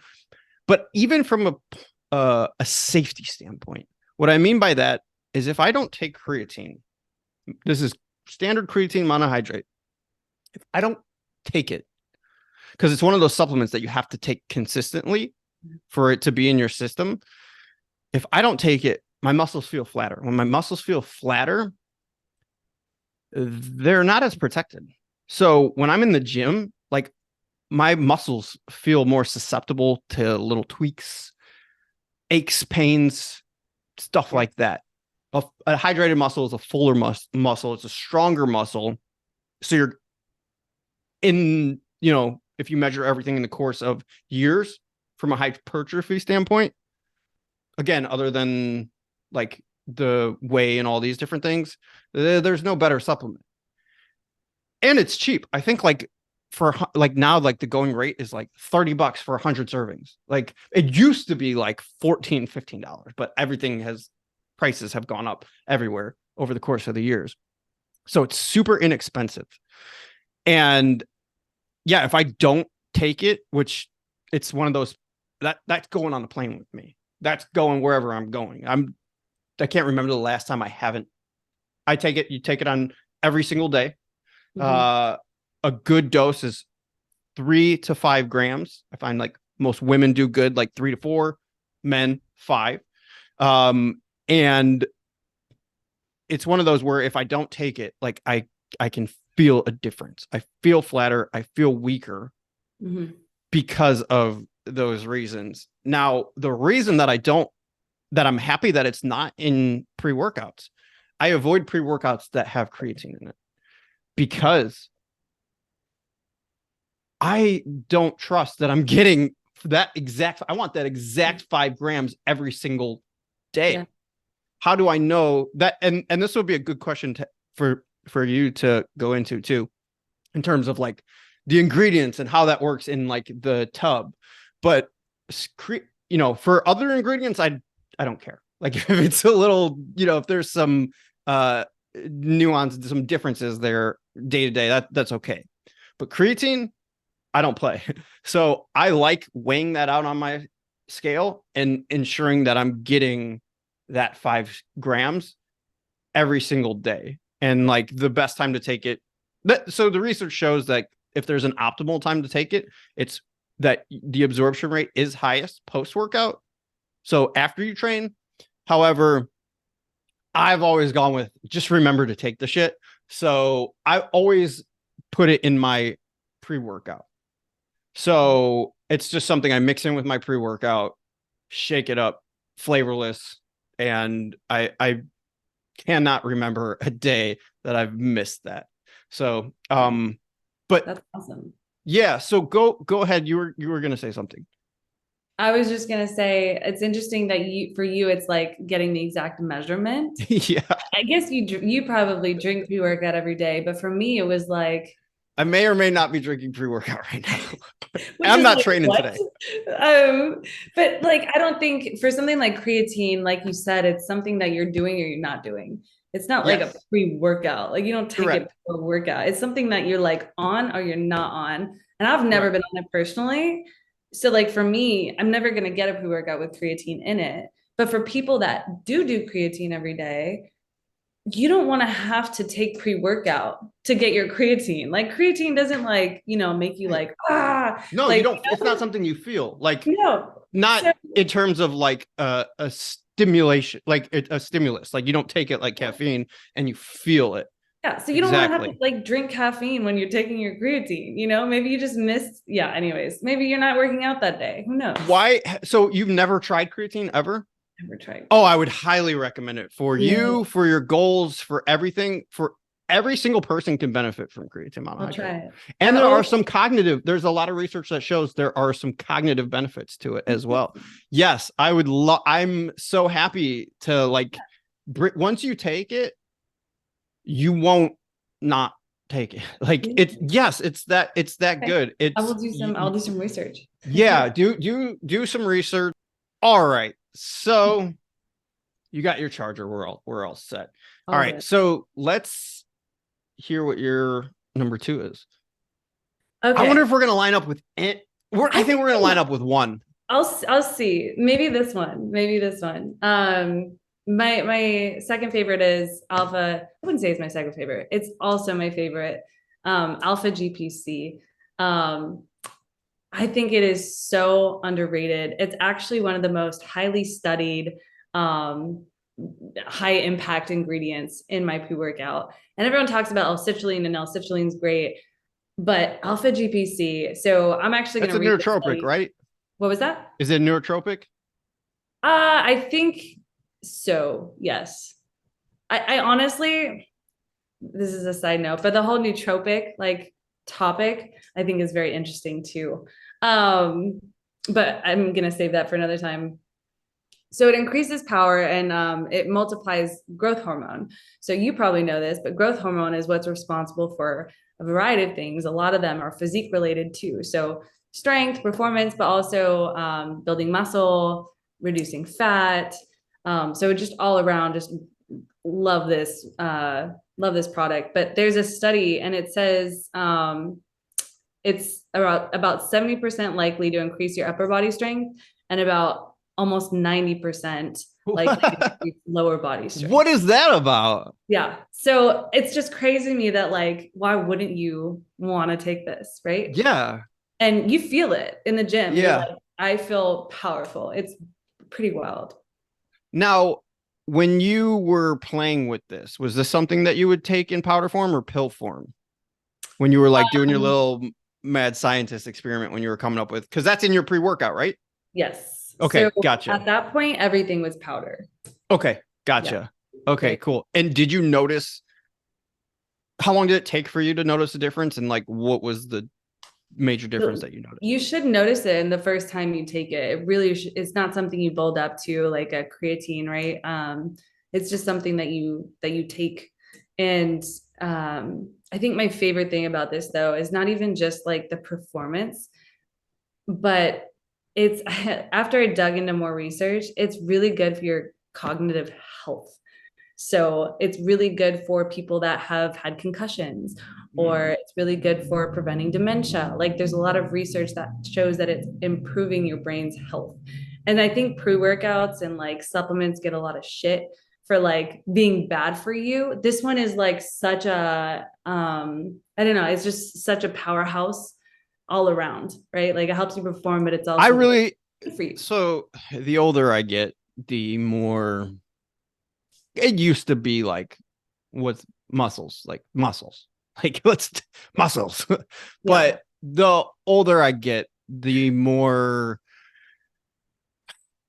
interested I get in things like cognitive behavior and supplements to prevent stuff like that. Alzheimer, my grandfather did have Alzheimer's, and for anyone that has either a grandparent or a parent or someone in their life that has a cognitive decline like that, it's really hard to see.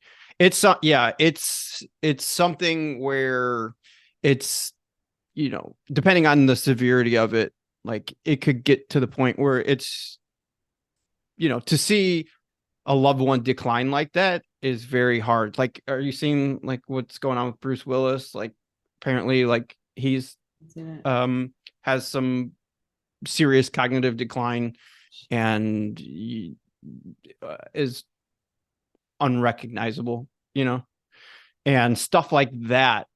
When you're thinking about longevity, because like longevity is it's the name of the game. Like I plan like this bodybuilding stuff.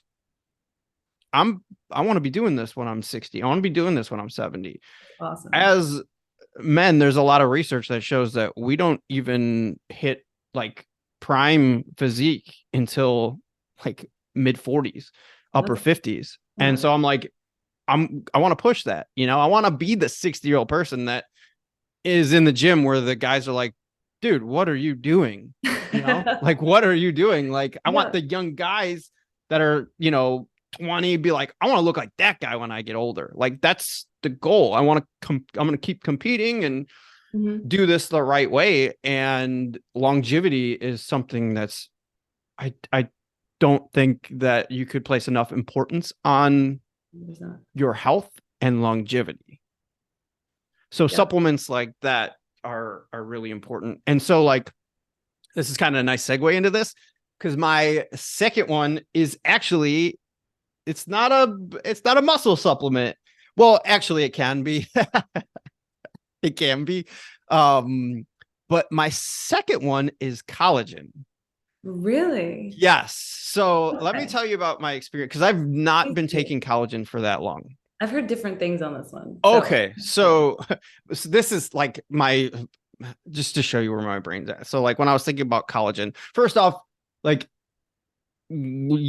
typically you're just not, I'm just, like I said, I was muscles, but like but when I also started hair. Your what's hair is that? great, by the way. Oh, thank you. So, okay. So, one thing about collagen is like I was pretty skeptical of it. Like I'm a skeptic, which I think is good. Like everything is like prove me wrong. Kind of like I'll go in with an open mind and I'm open to being proven wrong because I've heard about it and I've heard people ask me about it. And I was like, look, and I'm like, well, it's not a complete protein. I don't really want to throw this protein into my day if it's not a complete protein. That was my first thought. So that's kind of like where Mhm. my head goes. Like I'm really like I said, I can tend to have tunnel vision when I'm like bodybuilding. So I would even not take things like ibuprofen or whatever because it blunts protein synthesis temporarily. And Oh, if I'm like dying with a headache, I'm like, I don't want to blunt protein synthesis. I trained legs earlier today. But like, that's where you get like into that, like, all right, let's not be crazy. All right. If you got a fucking headache, take whatever, take a leave, whatever, take whatever you got to take. But I'm just kind of trying to paint a picture of like your the mental. showing my work. Right. Yeah. Yeah. So like when I'm looking for supplements, most of it has to do with hypertrophy. So I was like, all right, well, let me just try collagen because First Form came out with collagen. And I'm like, I'll just put it in my coffee because that's why everyone was putting it in their coffee. I'm like, let me try it. Like, Mhm. obviously, I care about my hair, my skin. Like, I'm not a complete brute, like, where I'm like, muscles are all I care about. I care Yeah. about my skin texture and my nails and my hair. That's important to me.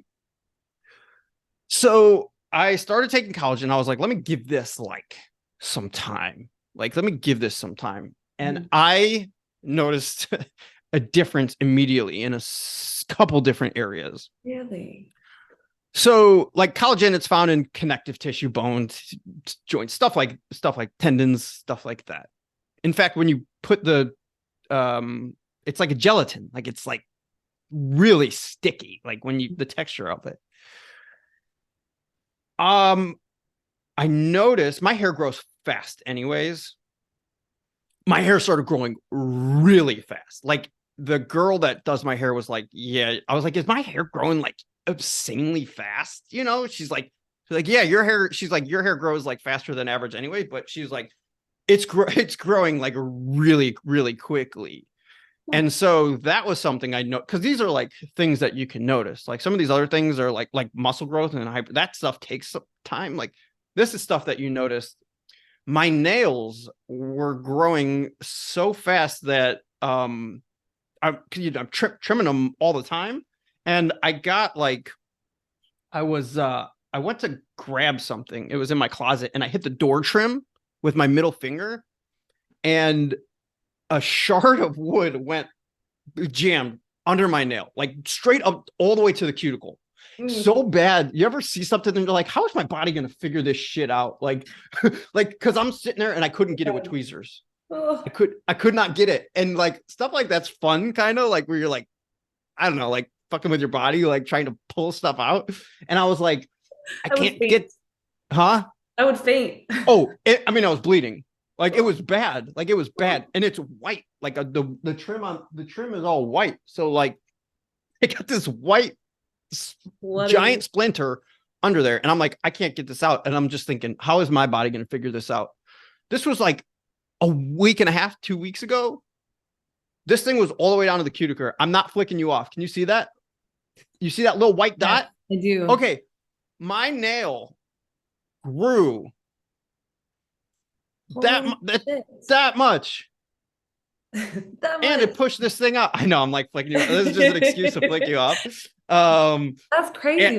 That's a whole nail. that's a whole nail. And I'm sitting there watching it day to day. And I'm like, how Okay. is my body doing? Like, how is it? How I'm like, and so I'm like that. sold. How do you take it? How do Okay, you so take your here's collagen? I want to give you one more benefit. Okay, sorry. Jumping the gun. This is a no need to apologize.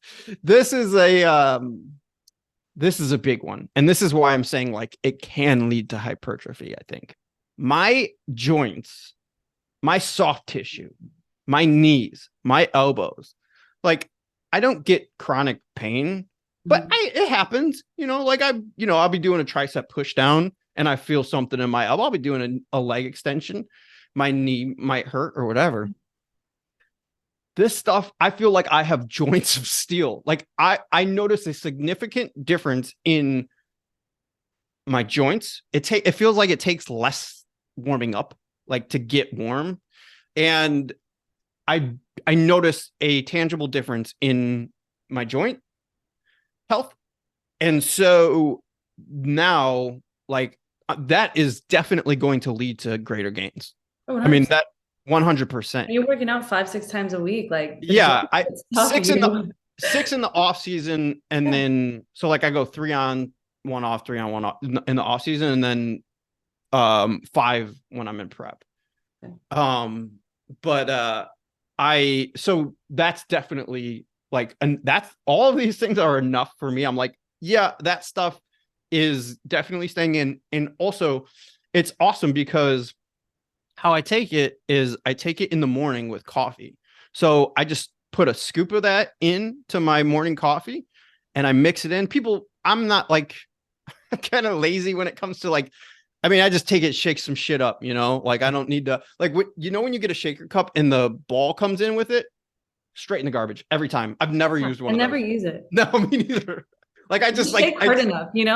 I exactly. I just take that out. Yeah, you know what? When this thing's bad, this is going in the garbage, and I just order another one. Sometimes I've got this, and I'm like, I think I still got protein in there from the other day. Yeah, that's a fallen soldier. That's That's going in the garbage. so funny. I got You're like, that's Amazon. gonna smell way too bad. Exactly. I'm like, that's what I got Amazon for. So, some people will use those. Like, have you ever seen those like remote stirrers or whatever? I've Yeah, the never used. fancy Instagram. Yeah, yeah, yeah. Yeah, I've never used one of those, but Same. they'll apparently it'll work real well. I just Mhm. put a scoop in, stir it up, and it comes in. I mean, well, at least I take the first form kind. It comes with Okay. French van. So I The bounce back from flavors. Okay. salted caramel and French vanilla. I bounce back between those two, and so those are awesome. Both flavors. There's some other flavors. I think there's some holiday flavors, but I'm kind of like I don't really get too crazy with my flavors. Like I saw peanut butter, like that doesn't sound good in your coffee. Mm. So it's like definitely like something to take. You could put it in your pre-workout. You could, or not in your pre-workout, I wouldn't say, but you could put it in your post anything that you Protein. could You can take it with your protein shake. anything that drinks. Like Yeah. you could just drink it on your own and it'd be Yeah. fine. Well, I But sometimes I'll put protein in my coffee, so maybe I'll just like add that into it. that would work. I'm And trying so this. like to go back, This actually is I the next just test. so this is one that I won't this is like in the routine now. And I was almost hoping it didn't work because I'm like, it's not this is not a creatine where it's like a cheap supplement. Like it's not cheap, like to get a quality it's not a cheap supplement. So like for me to add a supplement into the routine, Yep. like it's got to be legit. And so this is staying in there. And then it's funny because I was telling my mom, and obviously my mom's like, so I just ordered Okay. some today. I ordered some today and I ordered her one too because she was asking me about it. So I'm gonna give her. I ordered French vanilla and I ordered salted caramel. I'll let her pick whatever one she wants. But That's so amazing. yeah, so so for all those reasons, that's I'm sure that no one expected to hear that from me, but that is, hair, skin, nails, bones, soft tissue. I mean, that's all good. That's all good stuff. I also really like how you're throwing in like, yeah, it also helps how you look aesthetically. Like, I think a lot of us really care about not just like our bodies, but like our skin, like, Hmm. our hair, like that's part of it all. I Um, mean, anything to help like aging, right? Like, I mean, it's, you want to, I mean, what, yes, we're doing all this for health, but you want to look as good as you can, you know? Yeah. So like there's nothing wrong with Nothing wrong with it. right. Absolutely. Absolutely. I love it. All right. I will change up my last one. You're gonna switch up? I'm gonna switch up a little bit because I like where you're going with this, where you're just like things that you use every day. Okay, yeah. And I do use all of these, and this is kind of like not one supplement entirely, but I do think supplementing with greens has Okay. been phenomenal for me. And I'm not going to say a brand. I do take AG1, but like I don't think it matters what brand. Yeah, let's definitely talk greens. I'm curious to hear about your experience with them. Yeah, it's not one of those things that you take it and you're like, wow, I'm like mentally more capable. It's not like pre-workout where like you can do more in your workout, but I have gut problems and I think a lot of people do.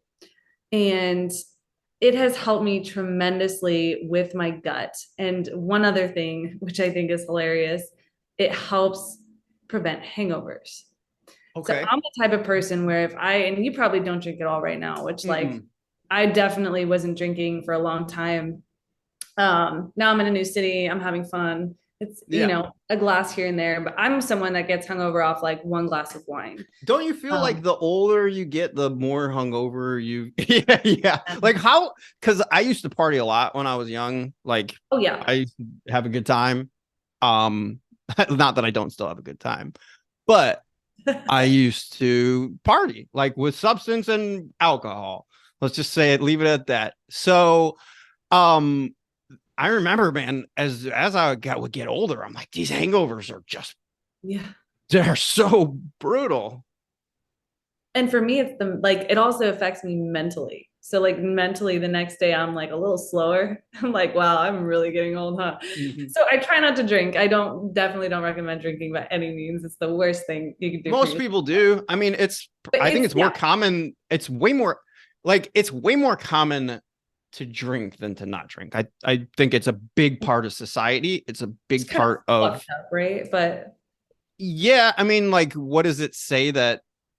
Well, it makes things more fun. Like, I mean, there's no, like, drinking adds that layer of, like, something to look forward to. I mean, it's food and alcohol. Those are the two things. yeah, Like those are the two things that people bond over because you need something to do. And like if you go out, it's like not everyone has things that like you and I, we're sitting here talking about stuff that we're passionate about. Like that we could right. sit here. I mean, we're already over time. Like we could sit here and talk for hours and hours about stuff because this is stuff that we like. But when you go out and you're like around people, not everyone has the same shared interest. So you need something to do. Right. And sometimes it lightens the mood, makes you have more fun, a little more goofy, lowers the inhibitions. Like, Yeah. yeah. So, I mean, it makes total sense. Yeah, and it's like for me, it's just like a part of reality where it's like, yeah, sometimes I'll drink. Like, like Yeah. it's okay. I've accepted that I'm not competing right now. I Don't try you not feel to like you drink. gotta have something though? Like in like I was talking about this on another podcast. Like you need to have like the of I guess a vice. Like you need to Oh, have some form of a release in terms of like doing something that isn't necessarily healthy. mhm. Right? Like we all need stuff. No, 100%. Yeah. And for me, it's like I think the best thing I ever did was to put myself through the prep and not drink because my body loved it. And you see how good it is for you. So highly recommend if you haven't cut out drinking for like a long period of time, do it. It's phenomenal. But I'm to the point now where I'm like firing in all cylinders, like work, business, fitness, and yeah, sometimes I just need a cocktail and then I'll be fine. Like, it's just bizarre. Um, and there's obviously better ways to process it, but I'm at the point where I'm just like, you know what? If I have this one thing, I'm okay. I'll be all right. So Mhm. AG1 greens, I swear to God, I drink it the night of drinking. Like if I have a couple glasses of wine, whatever, I'm completely fine the next morning. And I just thought that was bizarre because that's never happened to me before. Like I Are there get the electrolytes in it or is it just all antioxidants? Like what are yeah, in the greens that you probably bring it out, but it's a ton of vitamins. It's a ton of like uh Mhm. grains. I couldn't even name all of them. Probiotics, prebiotics. And that's why it's so good for your gut too. Mm-hmm. And so funny thing too, so going back to the gut part of it, even when I was prepping, my gut would give me problems and I was eating super clean. And so, it's a lot of like the FODMAP foods, like, the broccoli and all that like irritates my stomach. I'm just very sensitive. Yeah, when you're like cutting like that, you start to take in like so much more fiber than like you start pushing the boundaries of how much fiber human beings should be taking in because you're just eating lower calorie foods. So you're just like it's not uncommon for people to overdo it on vegetables when you're like cutting hard. 100%. Anyways, it's really hard to find that balance, I feel like, in my diet. And so this is just like a good way to make sure that like my gut is just working the way it's supposed to. And if I've noticed any big driver on my physical appearance, I would say my gut is probably number one. If my gut's not doing well, like I don't feel great.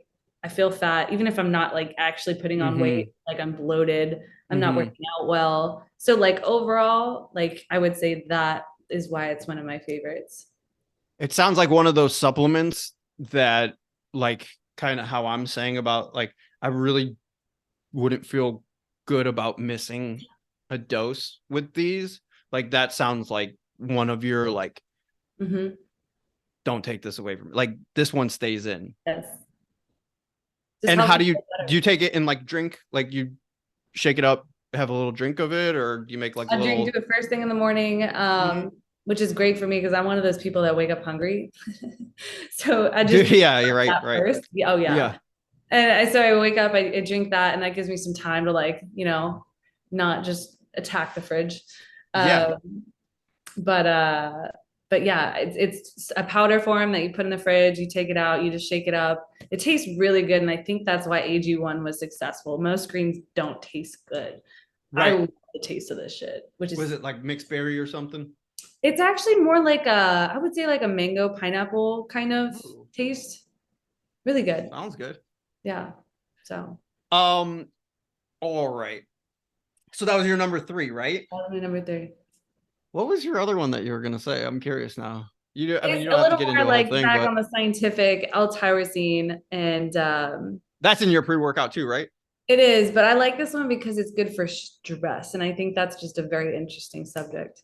Yeah, absolutely. Oh man, we do a whole thing on stress. That's what I'm saying. Yeah, that would be a good one. Well, my third another hour. Yeah, right. My third one is super obvious. Like this one's super obvious. Like this now with this one, I went like we're going obvious with this one. I mean, do you want to take a crack at it? Caffeine. Yeah. Yeah. And so caffeine in general. So caffeine to me is one of life's great gifts. Oh, 100%. I really enjoy caffeine and for many reasons. There are a lot of, I mean, it is the most popular drug in the world. It is backed by science. There are health benefits to it. As with anything, you shouldn't abuse it.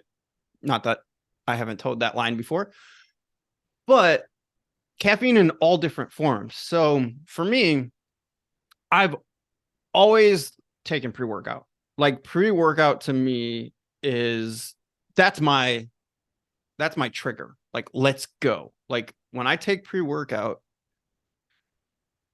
before the gym, and I do take pre-workout sometimes on rest day. Like if I'm doing something, like if I want a lot of energy or something like today, like podcast day, I'll take pre-workout if I'm not going to the gym. Cause like I'm not going to the gym today. It's my rest day, but that is my trigger to be like, all right, let's go. Like it's time to get the music going. It's time to get all of these benefits that we've been talking about with all of these different ingredients in the pre-workout. And it's just fun. Like it makes things fun. It's something to look forward to. It's something like, cause I've even said before, like I've accidentally drinking BCAAs or essential amino acids and felt like I was getting the energy because I thought it was caffeine, but it was actually like like a placebo effect. Yeah. But it flips a switch in me and it lets me know like it's game time. We're going to train. We're going to train hard. Like, and that's a very fun, like I find a lot of enjoyment in that process. Mhm. But it's also great for work. And I am a workaholic. Like I don't mind saying like I spend pretty much all my time working on something. If it's not like a project, it's coaching. If it's not coaching, it's podcast. If it's not podcast, it's music. Like if it's not training, it, like my Yeah. downtime is when You I'm do in what you bed. love. I So do. Yeah, I like doing stuff. And so caffeine, it helps with the workflow. Like coffee to me, like has some of like that, the feeling that you get, because coffee is a little bit different than pre-workout. You get a little bit more, I would say, like it's a little bit more euphoric. It's a little more you do feel a little more like less tuned into work. And so, but that's also like why I like your pre-workout, because you do include a lot of those different sources that help with like that cognitive side and that focus. And so I've always really used it as like a supplement to be productive. So, and I've never noticed, other than like, I can't even say that I've ever really noticed like I will say the downside to having caffeine is if you don't have caffeine. Like if you are a caffeine user, which like most of the world is, like, like when you're not, what'd you say? You're dependent.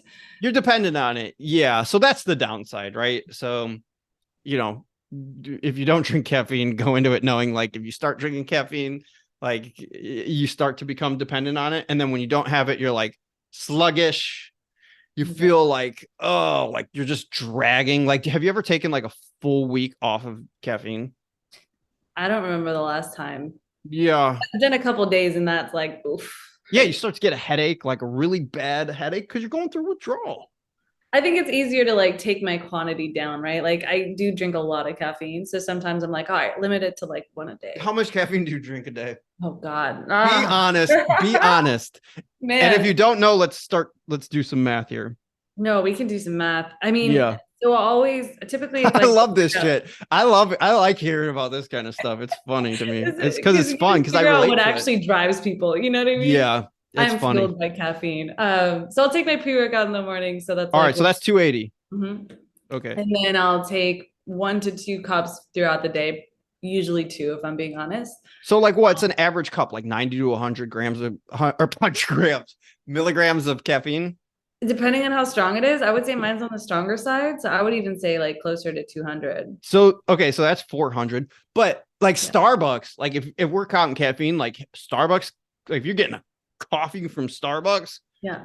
some of those are like over 400 milligrams. Yeah. And they get you going. They do. They're good. When did you start drinking coffee too? I never understood coffee because like it was always gross to me. And there was an exact point when I started to, but I've always like like high stim stuff. And so like I always drank pre-workout and stuff, but I was on a trip. It was me and Cliff Wilson, my coach, one of my best friends in life. And we went to Greece. And Cliff is also a high stim guy. So like whenever we're together, we're always just drinking pre-workout, getting hyped, going to train, work, whatever. And so we were at the airport and he's like, hey, let me stop and get a coffee. Cause I would always drink energy drinks, but coffee, I never really fucked with that much. I just didn't like it. I don't know. It's cause it's hot and stinky. I don't know. And, he goes, here, you want a coffee? I was like, I've never really had coffee. He goes, you've never had coffee? And I said, not that I can recall. He goes, oh, dude, you got to get coffee. So we get coffee and I started putting like the sweeteners in it to like dope it up, and I had a sip of it. And you know how like when you taste sweeteners, it's like you get it's like good at first and all of a sudden it's like back to like, it tastes like black coffee, So I was like, oh, it's good. And I was like, oh, It's not good. It's not good. And then he started cracking up. Like he started laughing so hard at that for that very reason. But then I was like, and then while we're on the trip, we were in Greece. Well, Greece, they have espressos that it's like black tar. Like that stuff is like they'll pour you a coffee. It's like gelatinous. It's so thick and just strong. So we're just getting geeked on coffee and energy drinks and having a great time on our trip. So when I came back, I started drinking coffee. And so I have a very addictive personality. So like if I like something, I'm like, well, this is just in the routine now. That's just how that's gonna go. Yeah, I'm well aware of it. And so I gotta watch it though. I just gotta watch what I try. So I've just had that in the routine and I've been drinking coffee ever since. And I love coffee. Like coffee is like that's like my favorite, like that's just my favorite source. Like it's just so it's just so enjoyable. Like that's just the only way that I could put it. But how much do you drink every day? We're gonna move on to me. We're gonna do me next. We're at 280. So then we got the 2, which is 400. So we're at 680. What else? Is that it? I think that's it. You got any caffeine in these little supplements you're taking? Like I know, like like sometimes like certain supplements will have a little bit of caffeine in there. So you're at fat burners, sometimes that kind of thing. Yeah. Right now, no. Right now, that's okay. Okay, so let's go to me. So 680. So my caffeine during prep gets up to like 800 milligrams caffeine. And that's just like standard. Like it just by the start of prep, I'm usually at about 300, something like that. Just whatever a pre-workout and coffee is. So 300 or 400, something like that max, which like 400 is like, that's like that's like the high limit of average. Like if you go by whatever safety guidelines or whatever. But as prep goes along and as energy becomes more and more scarce, that starts creeping up pretty quickly. So I'm always really high stim by the time I get to the end of prep, where I'm like, finish line's in sight. Like I'm dragging across the finish line here, super lean, super shredded. The caffeine's really high, but I have so like my caffeine now is roughly around 300, because what I started doing is rather than having regular coffee, I've started drinking decaf depending on what my day's doing. So like if I'm shooting a podcast at noon and I'm going to be drinking coffee and I wake up at 9, I'm not going to have coffee and then another coffee and then go to the gym and have because the gym pre-workout, that's not going anywhere. That doesn't matter. That's staying in the routine. So we got to plan around that. So I'll have decaf, and decaf has like negligible amount of caffeine in it. Yeah. So I find that just the act of sipping on the coffee, because it tastes like coffee, and if you didn't tell me any different, I wouldn't know that it wasn't caffeinated. So I'll drink that. I'll put the collagen in it, and then I'll have whatever, and then I'll have pre-workout. So I'm monitoring myself and I limit myself based on what I'm doing. Then like, let's say I'm going out or whatever, I'll have Diet Coke or whatever. So there's like another 25, 30 milligrams. I mean, not really counting that. So right now, so right now I'm there. So if you ever want to like do a little switch just to taper that down, swap one of those coffees with decaf. It's really, you don't notice, especially if it's like in the evening, you really don't notice a big difference. And you, like you said, you're tricking your mind. I think like I do the same thing. I just take out coffee, and that is hard to do because you're so used to that ritual too, right? Like especially decaf takes care of it. Yeah. Especially with what? Especially when you're dieting. Like I feel like drinking drinks is, I used to drink a lot of teas, a lot of like BCAAs, just because it just helps to like do something.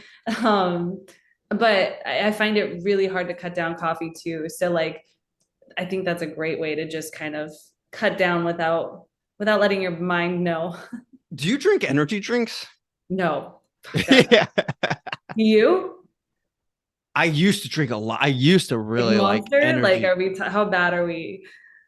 Oh my Monster, that's like entry level energy drink. I mean, Oh, I would like bang. So like it depends on what oh I'm yeah, so no. you're like talking 300 milligrams of caffeine in a Yeah. bang or rain, that's Tastes like 300. gasoline. Yeah, I mean, by the time, I mean, if you simply have one energy drink, like one bang and one pre-workout, you're already at 600 milligrams caffeine for the day. So I've since stopped drinking energy drinks unless, like, let's say I'm going somewhere or whatever. Then I like drinking an energy drink because it's like carrying like a coffee with you is not really like, what's up, guys? I'm drinking a coffee here. Little Starbucks Not cup. that I wouldn't do it, but it's just I don't necessarily feel like a hot, steamy drink right now. That's But hilarious. in that instance, I'll have an energy drink. So all right, Hannah. I think you and I could talk about this kind of stuff for All day. yeah, all day, all night. I So think I'm gonna have your information up as we're talking, but is there anything that you want to promote that you would like to include in here? I'm going to have your Instagram up. I'll have your Fit and Untamed. I'll have that information up. Is there anything else? And I'm going to include that in the link below if you want to go and try, which I highly recommend. I did use it and I did love it. It's called Cheat Code. The flavor, by the way, we never talked about the flavor. Watermelon candy. That stuff that's good flavor. I really did like the flavor. And so if you want to go, I will have a link to Fit and Untamed where you can go and you can get cheat code, and Hannah will get that to you. But is there anything else you want to include here? honestly, no, that's it. I just really like, guys, tell me if you try it, let me know. Leave a review, send me a message. Like, I'm pretty open. I love to hear what you guys think of it. Because that's really why I'm doing this. So that's really all I have to say. That's But awesome. Yeah, you could tell that you're passionate about it. I can tell it's something you're really um I mean you're interested in this, you like you're create when you're doing things like that and you're experimenting on yourself and going into the research. I mean, don't you're recommend that, by the way. Please don't do that. that's the best way to learn, right? You got to try stuff. So, I've been really impressed with just the whole concept of everything and the way you've gone about everything. So I want to say thank you for coming on. I'm glad that we got some time to break it down and get this face to face. So maybe we'll do this again and we can choose another topic. Sounds perfect to me. Thanks for having me on, Mikey. All right, Hannah. We'll talk soon. You have a good rest of your day. You too. See ya.